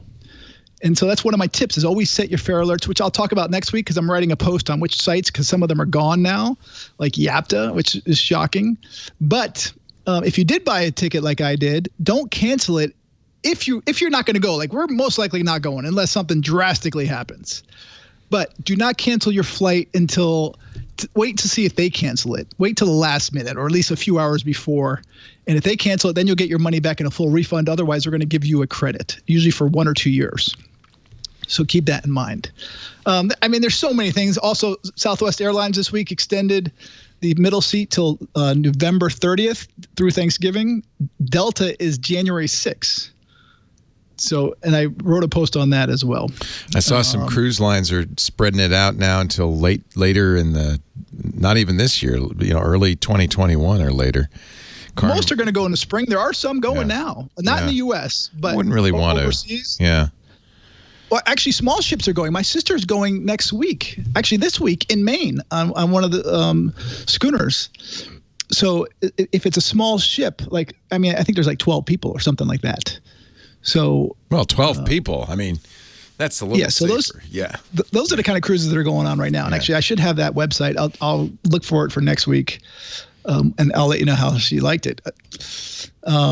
Speaking of the New England and Maine, my website this week is SmokyMountains.com. I talked about it last year. They have a leaf peeping fall foliage. So you can do that without getting out of the car. You can, but what I like about this map is that they show you when each county is going to be in peak. That way you can plan your trips. Right now, some of it in Maine is actually and it's peak. So you slide down. Let me see. I'll put it in the chat room right now. If I haven't done. Don't worry about it. Nobody's in the chat room, Johnny. It's just you and me on the radio. You can put it in the chat room. People are going, what is he talking about? It's very true. Anyway, SmokyMountains.com. I'll put it on my website. I'll tweet it out. It's a cool little tool, interactive, where you can find out. But they include the Northeast as well as the Smoky Mountains. It's definitely. I think most people are going to the Northeast, but it's not just the Smoky Mountains. That's their marketing ploy, which is brilliant. It's for the whole country. Oh, smart. It's for the whole country. Yeah, it's great. It's great marketing. Yeah. I've never been to the Smoky Mountains, by the way. I always wanted to go to Pigeon Forge and see Dollywood, but that's another story for another day. Asheville would be beautiful. Gatlinburg. There's some pretty areas. Me too. I've never been as well. I love fall foliage. I would love to see that. I don't know if I will be. Well, you grew up in Rhode Island, so. Yeah, I remember every year. Fall was my favorite time of the year. The leaves changing those colors is so beautiful. It is just an explosion of color. We've got Smoky Mountains here in California, but it's a different kind. Not as nice. Johnny Jet, all of this is at his website, johnnyjet.com. And he's also on the Twitter and the Instagram and everywhere, you want to be. And it's all Johnny Jet, so it's easy to find him. And we will see you next week, Johnny. I would say safe trip, but stay at home. Take care. I think Post Ranch Inn, Lisa's saying we got to do something. We got to go somewhere. And we were going to go to Calistoga Ranch. We got evacuated. Well, if you go to Post Ranch Inn, you got to let me know, since my buddy. I will. But there's a big surf fire now, though, too. So I don't know about that. Well, if there's I haven't looked. If the fire is near there, then they're shut down. But yeah. I know they were. They have individual. I know you told me that. In fact, I looked and I said they didn't have any cabins. So, but they have individual cabins, right? They do. Yes. That's all they have. Yeah. See, that's what I want. Yeah. I've always wanted to stay there. I've stayed hot tubs. I've stayed across the street at Ventana. I love that. Right. But that's now a Hyatt, I believe. Oh man, how sad. God, that's so sad. I got to double check that, but I think Ventana is a Hyatt. I wouldn't be surprised. Yeah, it was my honeymoon with Jennifer was at Ventana. It was wonderful back in 1991. Long time ago. Wow, 1991? Yeah. Let me see if I can. That's when I was in college. Yeah, I know. It was, like I said, my kids weren't born yet. Let's see. I want to stay Wednesday through Friday, October. Reserve online. Let's see if they got anything. Yes, they do. The Peak House. Ooh, that looks pretty. Are you talking about Post Ranch Inn? Yeah. Tree House. Do you have a favorite? I've only been once because there's no kids, no one under 18. There's no exceptions. Oh, so you can't go. So he actually gave it to us for our wedding gift. Oh, but and he's like, you better, when Natalie found out you have kids. she was pregnant, he's like, you better go now, otherwise it's 18 years. And so we went. That's where we had one of our baby moons. Oh, baby moon. Oh, it's beautiful. It's beautiful. Amazing place. The food's so good. The views, the cabins. You just hang out. It's like you're in nature, and it's just so relaxing. It looks gorgeous. Oh, but it is not cheap. Yeah, and I was glad it was. It's about the same as the Calistoga Ranch too. They're expensive. These places. Treehouse. Oh, it's so pretty. And I bet if you got one, oh look, this is like a treehouse. It's in the middle of the trees. Oh, I'm gonna have to look at this with Lisa and pick something. I like that treehouse.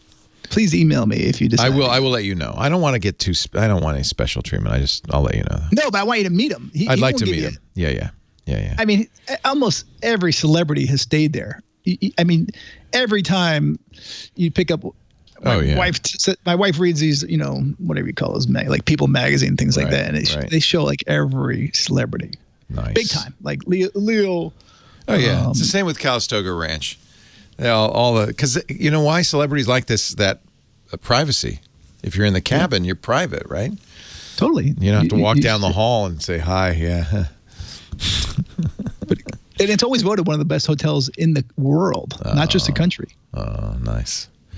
All right, JJ, have a great day. All right, thank you. You too. See you next week. See you later. Bye. Leo Laporte, the tech guy. I was talking with Renee. She hung on. Hi, Renee. You didn't go anywhere. I did not. Okay. You're my lifeline. Okay. How much is that stick that you plug into the phone and it copies your photos? Well, it depends on, of course, the capacity that you're looking for, and I'm going for the 128 so that I don't have any problems. It's $109 for the... Don't do it. Don't do it. That's too much. And if you buy two, the second one is 50%. Don't even, I should even, our sponsor, $6 a month, iDrive, same thing, you'll back it up. It doesn't make sense to spend that much money on that thing. Well, I was also even thinking just a regular USB flash drive just to have. Yeah, you don't need because they're overcharging. Now, the problem with the USB flash drive is you've got to get a special kind of cable, USB to go, it's called. And I'm pretty sure that Samsung J phone supports, but you got to make sure it supports USB to go. It is not normally. It does. Okay. Because that's a special function not all phones have that allow you, and you need a special micro USB to USB OTG on the go adapter cable, and you plug that in, and then you can attach a hard drive, anything that's a USB to that to back it up. But the difference is that thing had software, comes with software. So as soon as it sees a phone, it goes, oh, and it sucks up all the photos. I honestly think you don't need that. You could just plug in the hard drive, open the files manager, and just copy stuff. But I wouldn't even do that. That seems like you've got cloud backup built in, free cloud backup. Samsung will do it. Google will do it. I would do both. If you want a third, iDrive will do it. You just download the iDrive app, and it'll back up all your photos. And you're going to copy it. Are you going to get rid of the old phone? Well, no, I will probably hang on to it. I have my old flip phone before this, which has contacts in it that have never gotten transferred. So that's good. Yeah, you keep it as a backup. So that's a backup. So you don't need to make another backup. And then your new phone will have everything. Well, but I am in a time crunch. I do not feel competent to do all of this trade over to the new phone, transferring over all this stuff. It's easy. And you can totally do this. You can totally do this. It's very, very easy. One thing I would do right now when you get off the phone is go to the Play Store where you get your apps and get Google Photos, the Google Photos app. You probably already, I think it comes with a phone. You probably already have it, but if you don't, get the Google Photos app.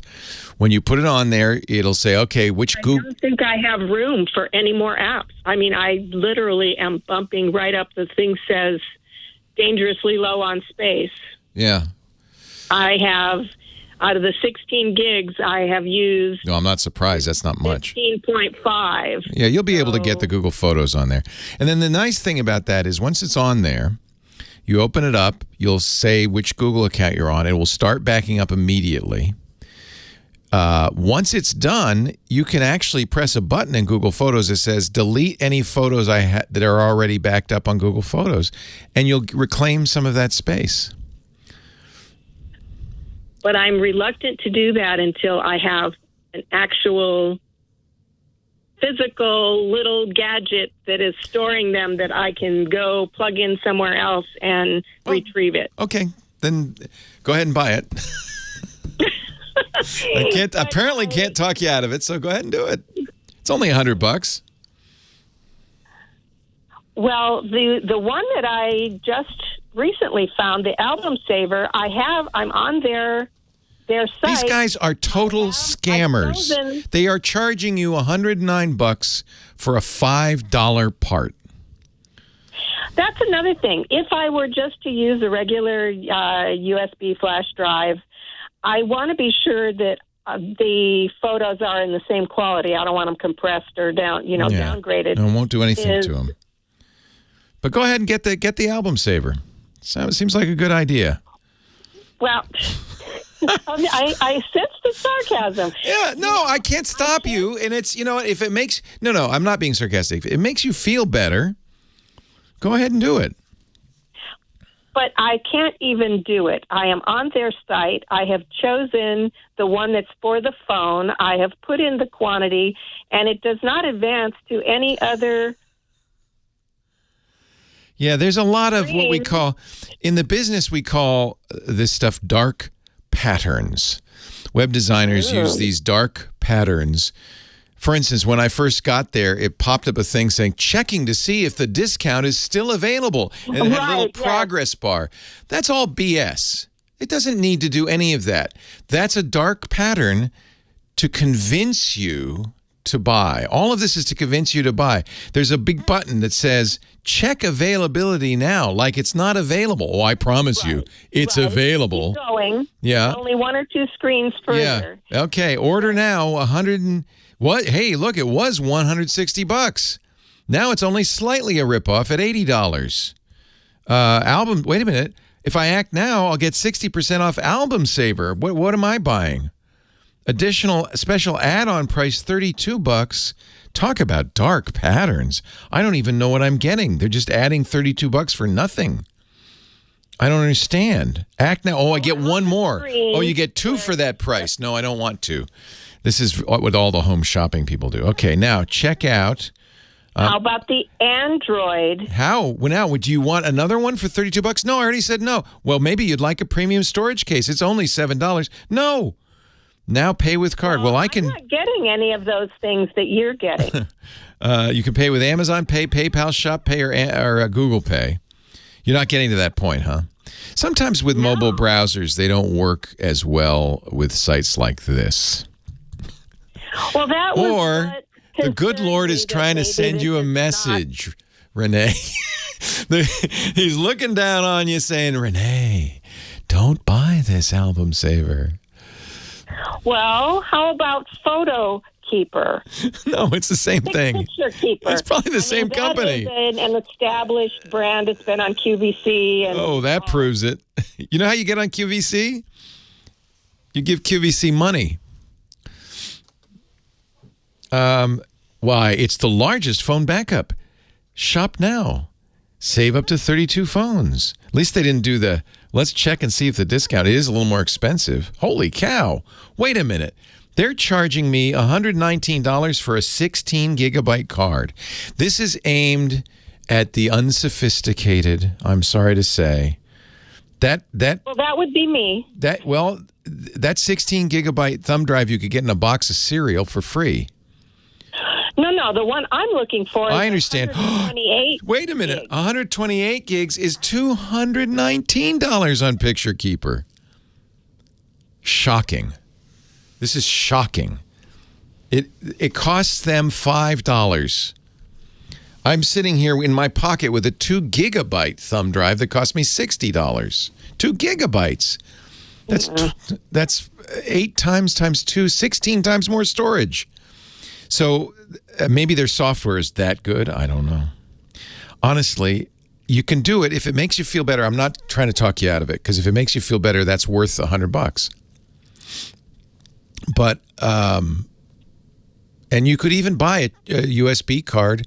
Problem is, then you'd have to figure this all out. I don't sense that you want to or feel competent to figure that out. So that's why I suggest using the built-in backup that's on your phone right now to back up your photos. You're not throwing the phone out, so you're not losing anything. Get that new phone. There will be this Samsung Smart Switch software. You'll run that. Once it's done, you should have a brand new S10e with all the photos on it. And because you have so much more room, you'll be good. At that point, do put Google Photos on there because it'll back it up, or iDrive, or if you're an Amazon Prime customer, free unlimited backup. Shutterstock. There's so many places that'll back these photos up for you in the cloud completely safely for free. That would be my strong suggestion. I can't force you to, and I'm not trying to. You should do what makes you feel comfortable. Yeah, that's a kind of shocking sight. I'll be honest with you. That they're really that's I mean, and maybe their software is worth $200. Wow, it is in rose gold or other colors. I can't really recommend it. I'm sorry to say. It's wow.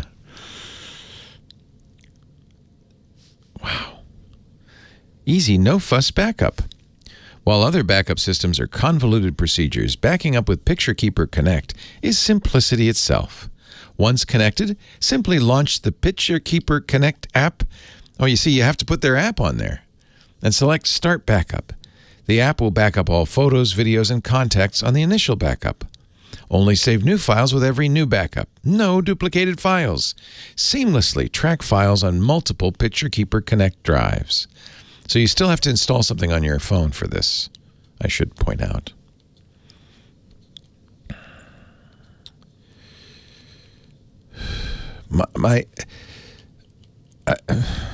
Talk about dark patterns. PictureKeeper's not as bad in that regard, but they charge a lot more. Holy cow.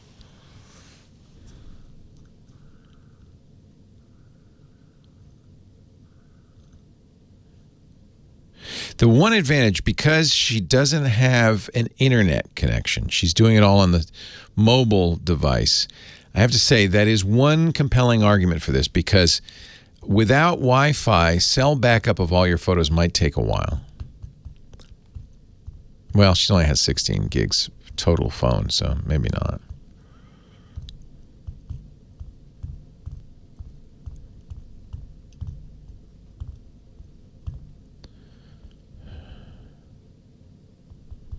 Oh, you might need a keeper converter. How much is that? If you have a Type-C or an iPhone or an iPad. Oh, this is even wrong. It says iPhones and iPads do not have USB-C ports. Well, some iPads do. Well, what is the PictureKeeper Connect? Keeper connector. How do I get a keeper connector? How much is a keeper connector? What do you guess? It's a Type-C adapter. I want to purchase one. Get the keeper connector. Oh, it's only $12.99. Well, hey, how are you today? Leo Laporte here, the tech guy. Time to talk computers, the internet, the home theater, the digital photography, your smartphones, your smart watches. My phone number, if you want to talk about tech, 8888 Ask Leo. 888-827-5536. Toll free from anywhere in the U.S. or Canada. Website, techguylabs.com. I used the term last hour, tech dark patterns, and I kind of want to spend a little more time talking about them, because once you know what to look for, you'll see them everywhere. You can actually there's a website, darkpatterns.org, that has illustrations. so that you can see some sites with dark patterns. Dark patterns, they say on that website, are tricks used on websites or in apps to make you do things you didn't mean to or didn't want to do, like buying or signing up for something. And, once you see them, you realize, man, these are manipulative. These are really manipulative. I wonder what's going on with the site, because they have a hall of shame, but maybe they got in trouble for talking about them. I don't know. There's trick questions. The photo album key that we were looking at earlier had the sneak into the basket dark pattern, where they try to sneak stuff into your shopping basket, so you accidentally buy it. Privacy zuckering. You're tricked into publicly sharing more information than you really intended to. A lot of apps do this, where they say, hey, hi. You know what I'd like to do? This app says, I would like to let you know when your friends are also using this app so you can connect with them. Would you mind if I looked at your contact list? Oh, no, that'd be great. Meanwhile, you're sharing permanently, in most cases, the phone number, address, and name of every person in your contact list without asking their permission. You're just sending it on off to whatever. You see this with somebody in the chat room is mentioning buttons where they gray out, the no, I don't want that button, or no thanks, or cancel button. They gray it. You can barely see it. And then, meanwhile, the button they want you to click is big and bright and blue and blinking. It's, it's depressing, but it's just kind of the way it is these days. And honestly, I would make yourself aware of it, make your kids aware of it, because it's very easy to accidentally just kind of go along and buy stuff you didn't want or do things you didn't want to do. Dark patterns are everywhere on the web these days. I'm sad to say. We can try not to be suckered, right? Kyle, Northridge, California is next. Hi, Kyle. Leo Laporte, the tech guy. Hi, Leo. I wanted to ask you about a gaming computer I'm trying to build. Yay. So, I'd love to help you do that. What game are you looking to play? It's like just any basic game. Like, I'm not doing any like super intensive games. Well, that's why I asked, because some games are really hard. They really demand a very, very, very fast computer, and some games aren't. Like if you play Minecraft, you can play that on almost any computer. But Crysis, it's gotten so well known as being the hard game to display that they even have a Crysis level, their highest level of settings, that says something like, can your PC play this one? So it really depends what you're going to play. You're not playing Crysis, I guess. I don't know if anybody plays Crysis anymore.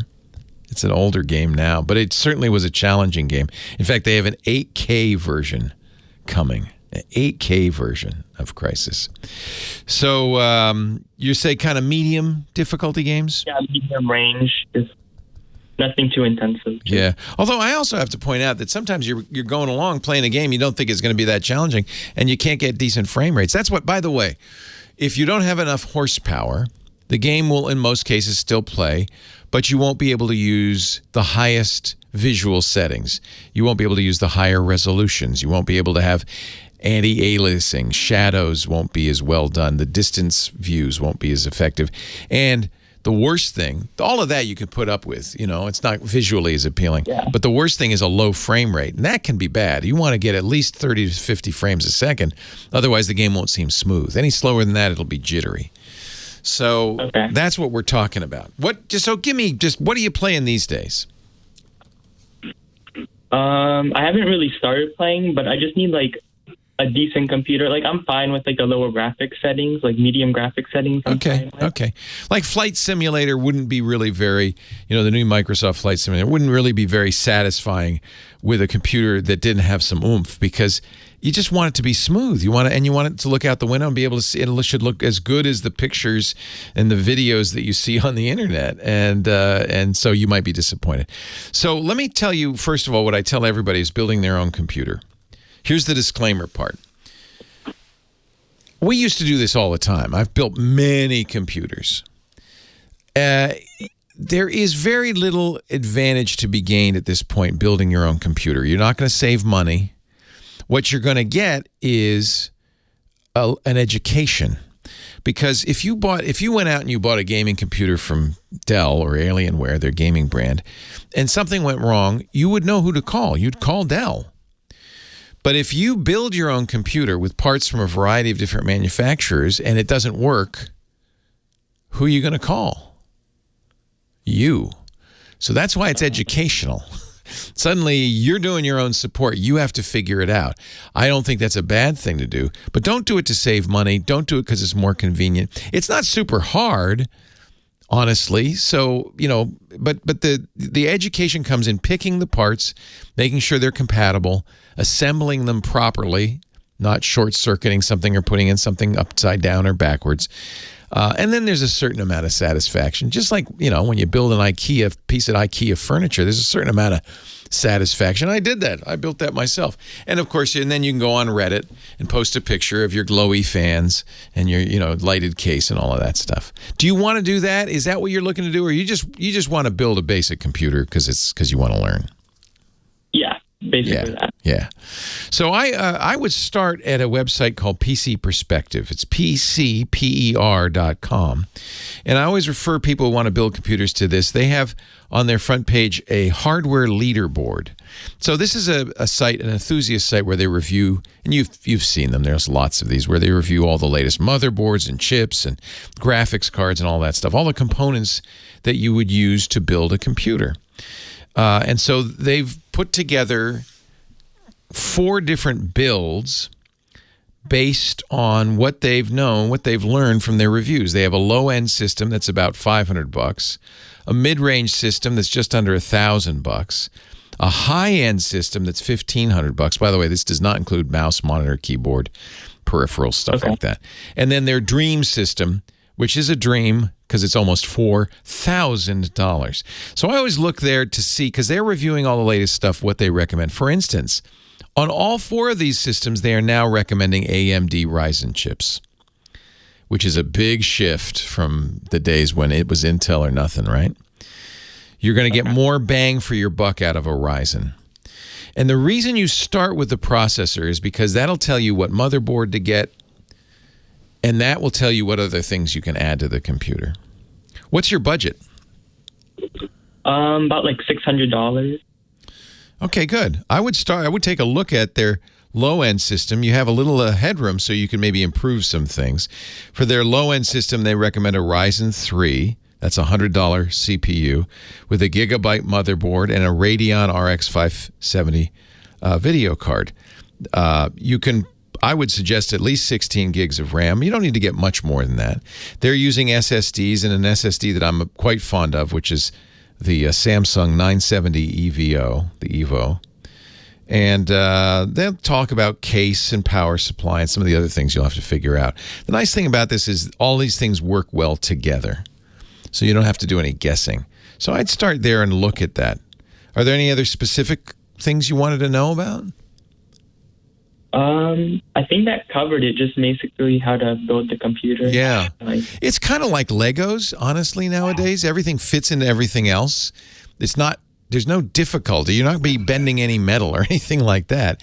Most of the work is the homework up front of choosing what to buy. And you do want to choose well, because when you get it all there and you get these parts, and I usually buy most of what I need from Newegg, or Amazon, but Newegg has a lot of reviews and information on their website. Once they come in this big box, then you just have to get your screwdriver, your anti-static mat, put some nice music on, and start to assemble it. And then when it's all assembled and put together and it looks nice, you cross your fingers. Because if it doesn't turn on when you press that button, There's no one you can call. You can't call Newegg. There's no one you can call. And if you say, oh, must be the Gigabyte motherboard, and you call them, they'll say, well, maybe it's the AMD CPU. Have you asked them? No, but everybody's going to pass the buck. It's up to you. If you could even get somebody on the phone. A lot of these companies, good luck on that. Okay. But I think, you're in a good price range, that $500 or $600. That's a good price range. Don't forget, you need a keyboard, mouse, and monitor. You may scavenge those from older systems. They'll all work with the new one. I think you're going to have a lot of fun. If you have any other questions, call me, okay? Yeah, what was the name of the website again? PCPER.com. And right at the top there's a menu, and it says HW Leaderboard. That's what you want.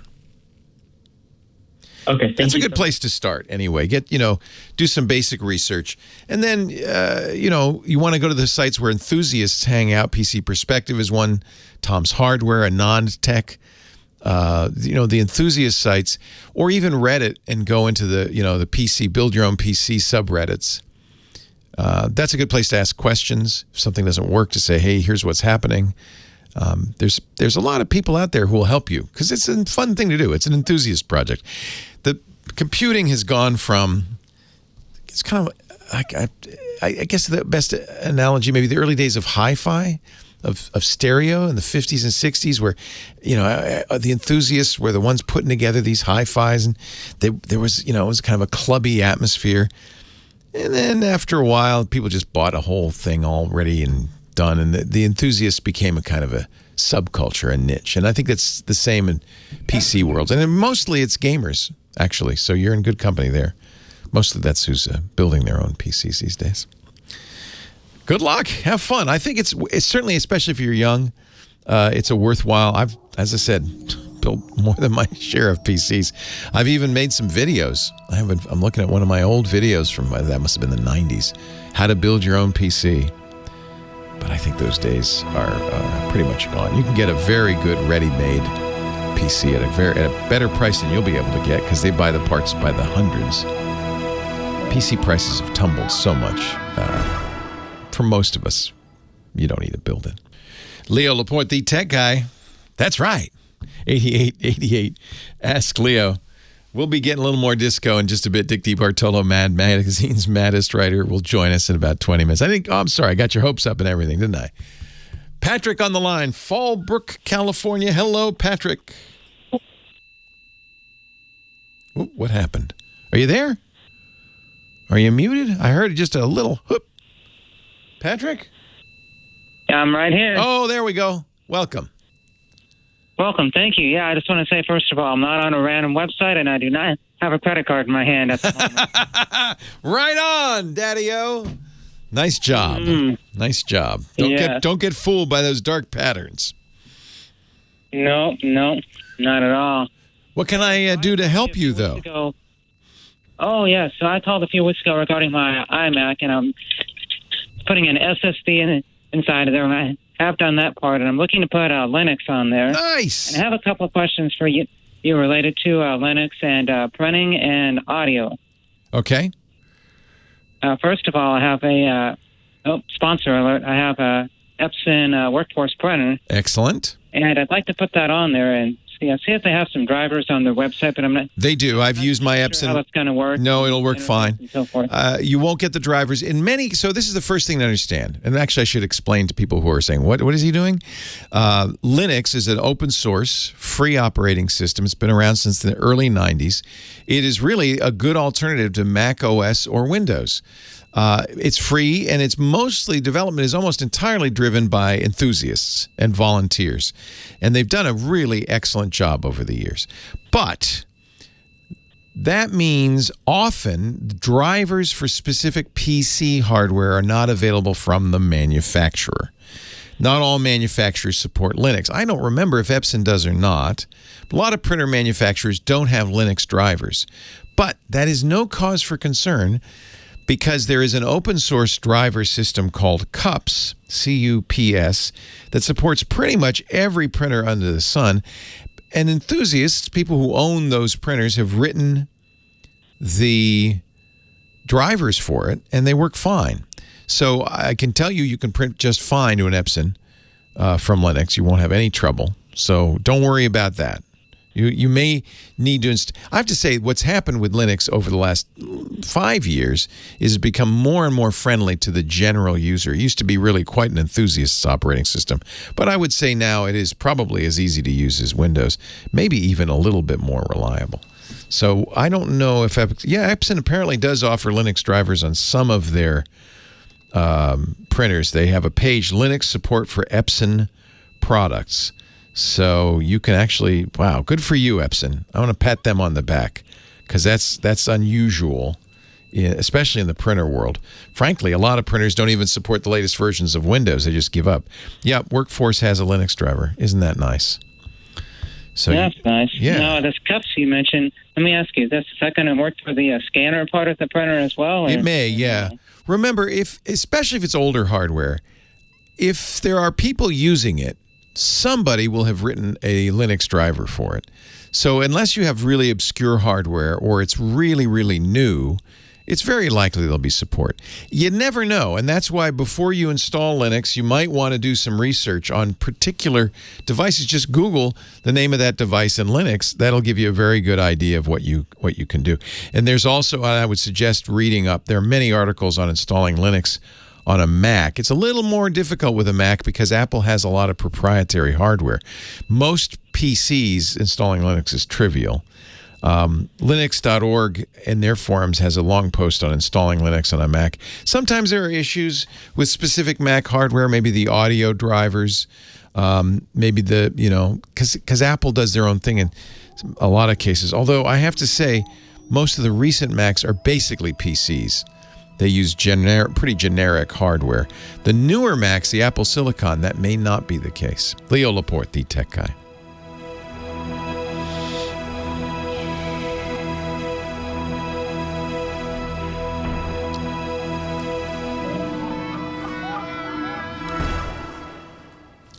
Yeah, I think that here's where you're going to get into trouble.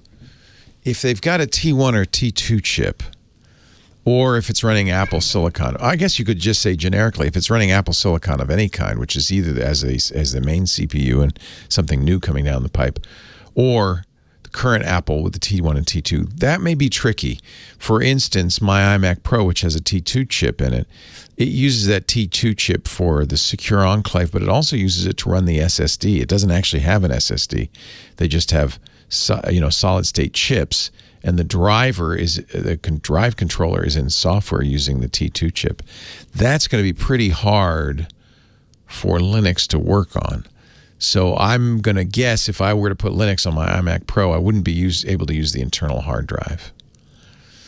So there's lots of little gotchas when your hardware is proprietary.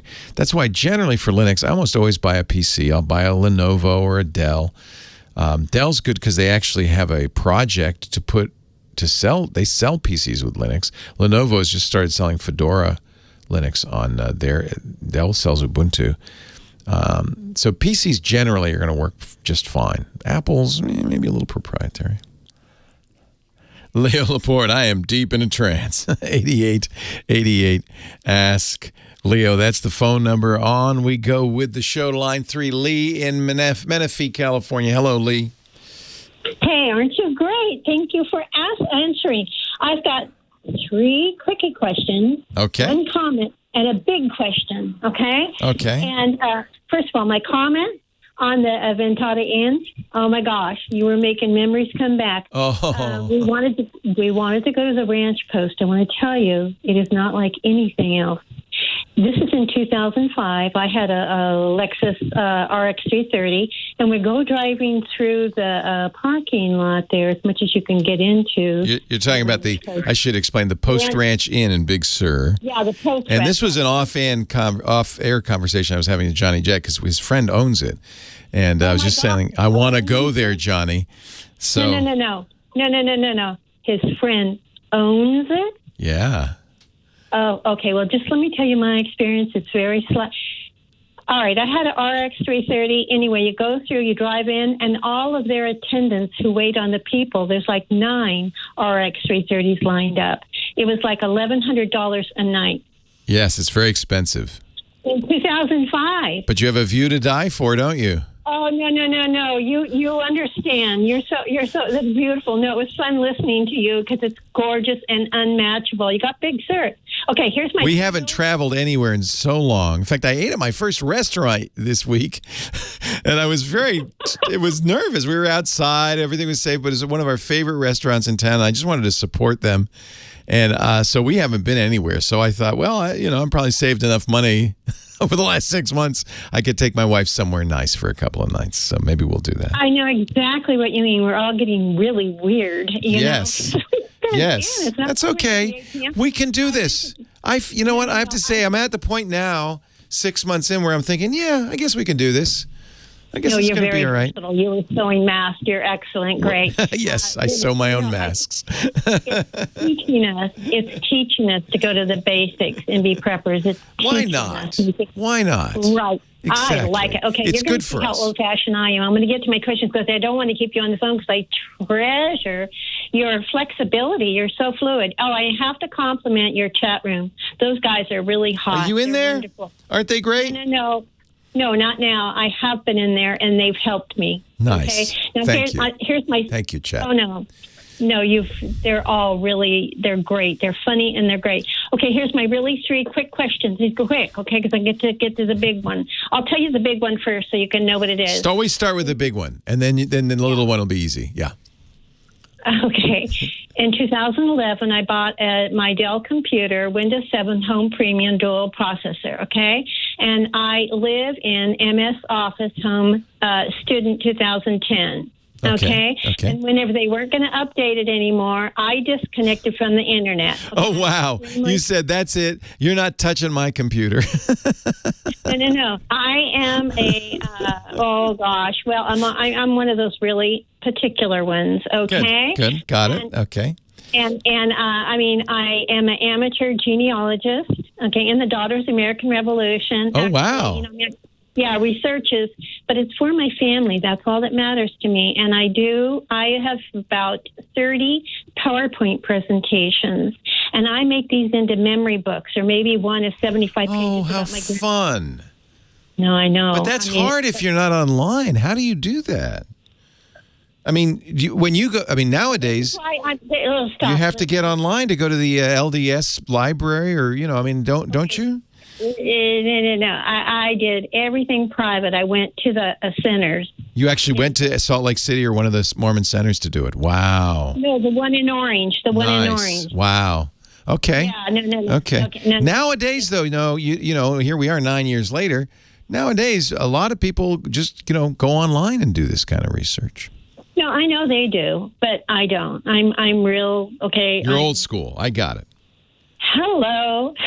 So anyway, you don't touch my baby's picture. I walked off the delivering table. I'm really determined. Okay, I want to do something, but it wasn't me. It was my husband. But here's the thing. Here's the deal. So I disconnected because they wouldn't update Windows 7 anymore. Yes. And so I knew I needed internet access, and I've got my Android cell phone, and I went out and bought an Acer Chromebook 15.5. Perfect. Perfect. Just use that. Yeah. I can bebop along. Okay. Yep. But here's the deal, Leo. Uh-oh. I have got about 40 or so PowerPoint presentations in here, and this computer is going to go out. It's from 2011. I'm afraid if it goes out, and if it goes you out, better be backing this up, Lee. Okay, yeah, I know, but we know what dementia is, okay? We know what Alzheimer's is. Okay? Yes. That's nothing compared to what would happen to me if I lose my cell. I know. That's why I'm telling you. You better Now, you don't have to back up online if you don't want to get online, but you better put a copy of that on another drive somewhere. In 2011, I had it on my Western Digital. That's no good anymore. In 2014, I had it on my Seagate. And now I have it on various ScanDisk flash drives. Okay, that's fine. Is it? Well, it's better than nothing, yeah. Because if something went wrong with a computer, you still have the SanDisks. Good. Okay. Yeah. And I have multiple ones. Okay. Good. Okay. Now, it might be a little hard to figure out what you've got and where it is, but if you don't mind a little hair pulling while you try to figure out where your stuff is, at least you have a copy. Thank you. Now I'm less worried about you. Yes, thank you so much. I mean, really, Alzheimer's would be a cinch compared to what would happen to me. It would be memory loss. It just wouldn't be yours. But it'd be life. It'd be all of that work you did. Yeah. Yeah, I'm incredible. I have a library. Okay, but the point is this. I want this to work for me. But now what I want to say is, what machine can I buy that is a word processor? Okay, I'm going to give you a couple of hints, first of all. You got that nice Chromebook. Google, it's a Google world in that Chromebook. And Google does have Google Docs, which include a PowerPoint-like presentation program. They call it Slides. And a Word-like word processor they call Docs. Or Google Doc, yeah. You can use that. So go to drive docs.google.com. That's their docs. I want to take me someplace else. I don't want that. I want to buy another computer. Well, I understand, but I'm just going to tell you how you can do this without buying. Microsoft also offers web versions of all their programs, including Word and PowerPoint, and they're very good. They're very good, and those also will work on your Google Docs. Finally, the nice thing about this Chromebook is you have Google Drive that goes along with it, and you can use that as a backup. I would do that in addition to your little SanDisk USB drives. Put stuff on Google Drive. That's up in the cloud. On the cloud. Yeah. Yeah. No. I'm not a cloud person. I don't share. But I'll tell you why it's not sharing it with anybody else. It's just yours. But I'll tell you why you like the cloud. If there were, heaven forbid, a fire in Menifee, and we know we've seen these wildfires, and your house were to burn down, those SanDisks and the computers would go with it. Having a cloud backup is the lifesaver in that case. As long as you're willing, you understand the risk, as long as you're willing to take the risk. You're correct. Well, there's no question you're correct. That's why we learn to love the cloud these days. However, I'm not a sharer. I don't want to go there. I don't even believe that they should have ever built dams. Okay, I don't. Well, I'm with you on that, but I'm completely with you on that. Let the river go, man. But let it be free. Let it fly free. But we do live in a modern world, and so I'm just telling you what modern affordances there are. To answer your question, there are lots of very good computers. Hang on, I have to take a break because Dick DeBartolo is just dying to do a disco dance here. But do hang on, because I'm going to help you a little bit during the break. Leo Laporte, the tech guy.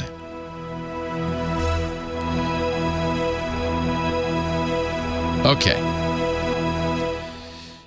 What's your budget, Lee, for this new computer? Well, I don't know, maybe 400. Okay. More? Is it going to be more than that or what? No, you can get a decent computer. I mean, that's one of the reasons another reason to love Chromebooks, they're less expensive. I'm cheap. Okay, Yeah. I single parent with 3 kids, 16 years. The woman is cheap in Anaheim Hills. I am cheap. Okay, I got the Chromebook from. We gotta be. But I, Nordstrom. We did well. Okay, but the point is, it's the Chromebook I got for $188. But here's what the deal is. All of the Microsoft is what scares me. I don't know how I'm able to use it when I'm not connected to the internet. I have actually, that Windows 7 machine is safe as long as you don't connect to the internet. There's nothing wrong with using it unconnected. How long will it work? Well, until it wears out. Until it wears out. But it's not going to stop. It'll never stop working. That's not what happens. What's happened is Microsoft stops giving you fixes for the problems, but you don't have to worry about those fixes because you're not online. I'm not a friend, yeah. So as long as you don't put that computer online, continue to use it. As long, maybe the hard drive will die at some point, but there's no time bomb in there that Microsoft's going to say, okay, you can't use it anymore. That's not going to happen. So you think if it's 2011, it's going to last maybe a year or two more or whatever? Oh, it'll last 10 more years, probably. I mean, look, you don't want to dam rivers. We don't want to throw this stuff out. It's perfectly good. Microsoft doesn't want to develop software for it anymore, but who cares? It works fine for you, right? Okay, because... And then use the Chromebook when you need to get online, because that's safer. I know, yeah, that's what I do. But here's the, because I'm not as smart as you. Okay, here's the deal. The Microsoft Office, okay, I have that. That's not my product. I don't own it. But am I able to use it freely, Yes. my MS? Yes. Oh, okay. I was afraid they were going to come and take it away from me. No, they won't come and take it away from you. The only risk is when you go online. As soon as you plug it in, A, they may disconnect it, but B, you'll also be vulnerable because you won't have all the patches. And I have a wireless printer. Yeah, that's fine. That's not the internet. That's just printing over your Wi-Fi. Well, I have 300 pages a month I might print. Wow. I know. I'm.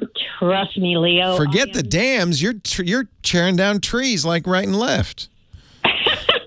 Well, I know, but they're copies for my grandkids. I want to have hard copies. I agree. Yeah. You know what? Those hard copies last a lot longer than any software, so that's actually smart. You're wonderful. You're so flexible. Okay, and so the thing that I don't have to worry about getting a machine. What machine would you say that I should get if I had to get one? Can you point me to one? But if I get one and it has MS Office, then it's going to be shared because the MS Office is like $365. So you can't get an MS Office. It's a closed. Now the way it works, you subscribe for $8 a month.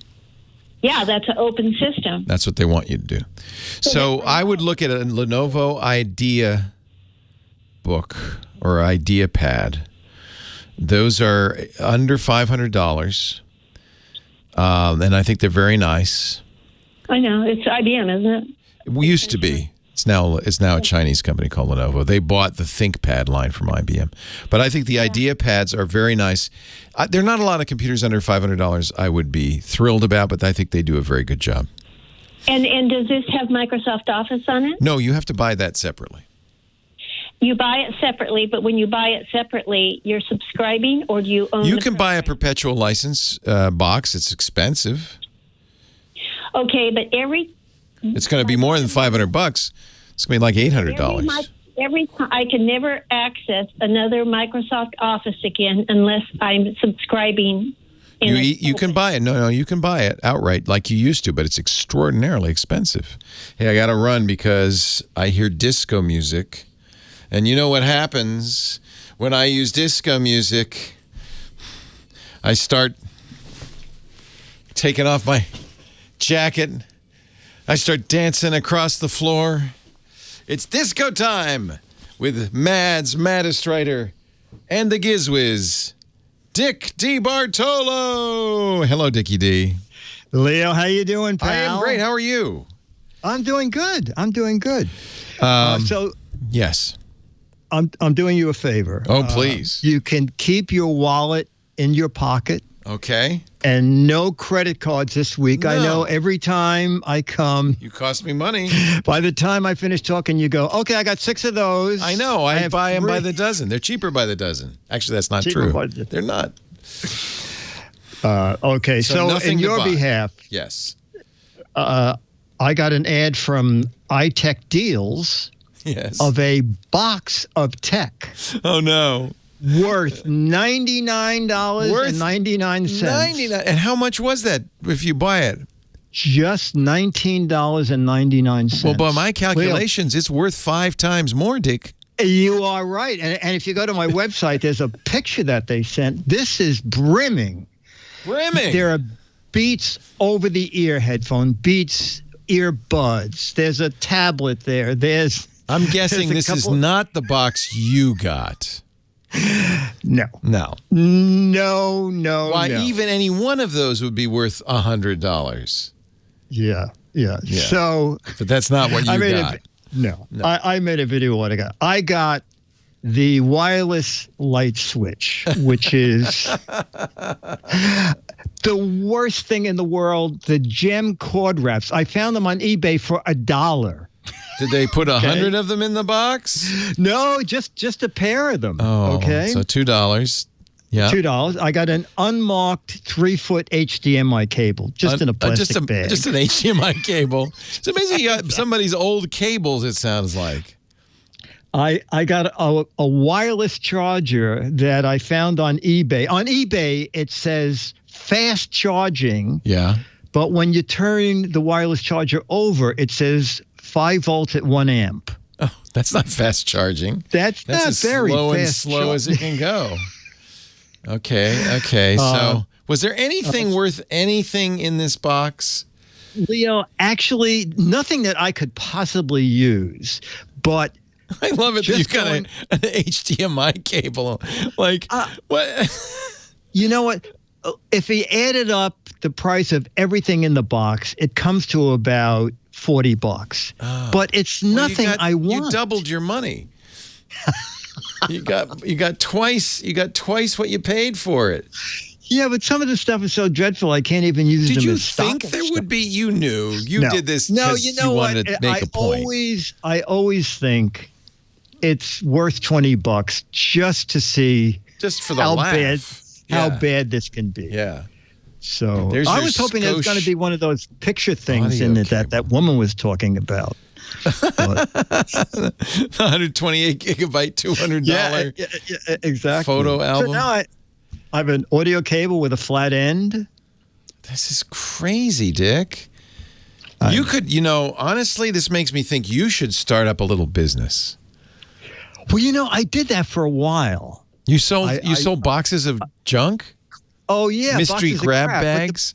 The problem was that it was more work to do postage and labeling and buy boxes and yours at least had some good things in, like Mad Magazine memorabilia. Oh, it always had a Mad. So there was something. How much did you charge for your boxes of crap? You know what? I think I charged $19.99, and then whatever the going rate for flat rate boxes were. We once, many years ago, when we first started the podcast network, we had a contest to win Patrick Norton's box of crap. And it was really not a very good prize. It was mostly, I'm sure it was kind of the booby prize. It was like last place prize. It was a lot of old cables and stuff. Oh, it was stuff that he had at the studio? In his garage. Oh, yeah, but it's worth something to be able to say this came from Patrick Norton. Cable. Yeah. I often think, maybe it's because due to my advanced age, but I often think, what's going to happen when I'm gone to all of this stuff that I have been accumulating here in the studio? I have a 3-ton AM radio transmitter in the other room. I have more than 100 hats, none of which will keep the rain off, by the way, none of which are useful. I have all these old computer gadgets behind me, old Palm Pilots, and I have the original iPod. I feel sorry for my heirs. I think they're just going to pull a big truck up, or they could sell for $100 the mystery box of crap. Yeah. And about $10,000 postage, I would guess. Dr. Mom says, Lisa's going to give me a Viking funeral and pile all that stuff on a boat, push me out to sea, set it on fire. Bye, Leo. Goodbye. There's a way to go. It's okay with me. I think the same thing. I go to the warehouse and I look around and I go, yeah. You don't even have any heirs to burden with. No, just the guy who owns the warehouse is going to. He's going to get the burden. I hope he doesn't listen. He's probably used to it. Isn't there a reality show where people buy? Yes. Abandoned storage units. Yeah. I actually did the takeoff-on. I can't even remember what it was. Storage called. Wars. Storage Wars. Yeah. What did you call your Mad Magazine parody? God. Do you remember? No, Storage Bores. See? This is the magic right there. That just happened. Did you see that? That's what happens. Somebody from Mad calls up and says, Dick, we need a parody of this show. And you go, Storage Wars, Storage Bores. And it practically writes itself. It practically does. 50 years that guy's been doing that. It's amazing. That's Dick DeBartolo. You can read all about it and watch the video as he opens up his box of junk. The mystery box of tech.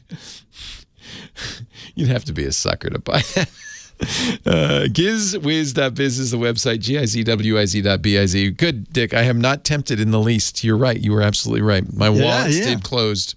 Perfect. The whole time. There is a lot of other good stuff, though, unfortunately. And you may find some stuff you really want to buy, including, I might add, the Mad Collectibles, the Gizwiz Garb Edge, and other things on his website, gizwiz.biz. And whenever you're there, you should always take a peek at the What the Heck Is It a game, a chance to win an autographed copy of Mad Magazine by identifying An unknown close-up of a weird or wacky gadget. This one looks like a little Darth Vader helmet you clamp onto a bicycle. That's my guess. That's my guess. Good guess. Yeah. GizWiz, GIZWIZ.biz. Don't forget his fabulous GizWiz podcast, which is at gizwiz.tv every week. He does that with Chad Johnson. And he joins us every week. Thank you, Dickie D. Thank you, buddy. I'll talk to you next week. All right. Take care. Thank you so much, Lady Laura, our musical director, for spinning the discs. Thank you to Kim Schaffer, the phone angel, for answering the phone. Our scribe, who's writing this all down, putting it up on the website, is James DeRuvo, techguylabs.com. If you heard something and you want to know more, or you want to give another answer, there's comments, all of that. It's free, no sign up. I'm Leo Laporte, the Tech Guy. Have a safe Geek Week. Well, that's it for the Tech Guy Show for today. Thank you so much for being here. And don't forget, TWiT, TWiT. It stands for This Week in Tech, and you'll find it at twit.tv, including the podcasts for this show. We talk about Windows on Windows Weekly, Macintosh on MacBreak Weekly, iPads, iPhones, Apple Watches on iOS Today, security on Security Now. I mean, I can go on and on and on. And, of course, the big show every Sunday afternoon, This Week in Tech. You'll find it all at twit.tv. And I'll be back next week with another great Tech Guys show. Thanks for joining me. We'll see you next time.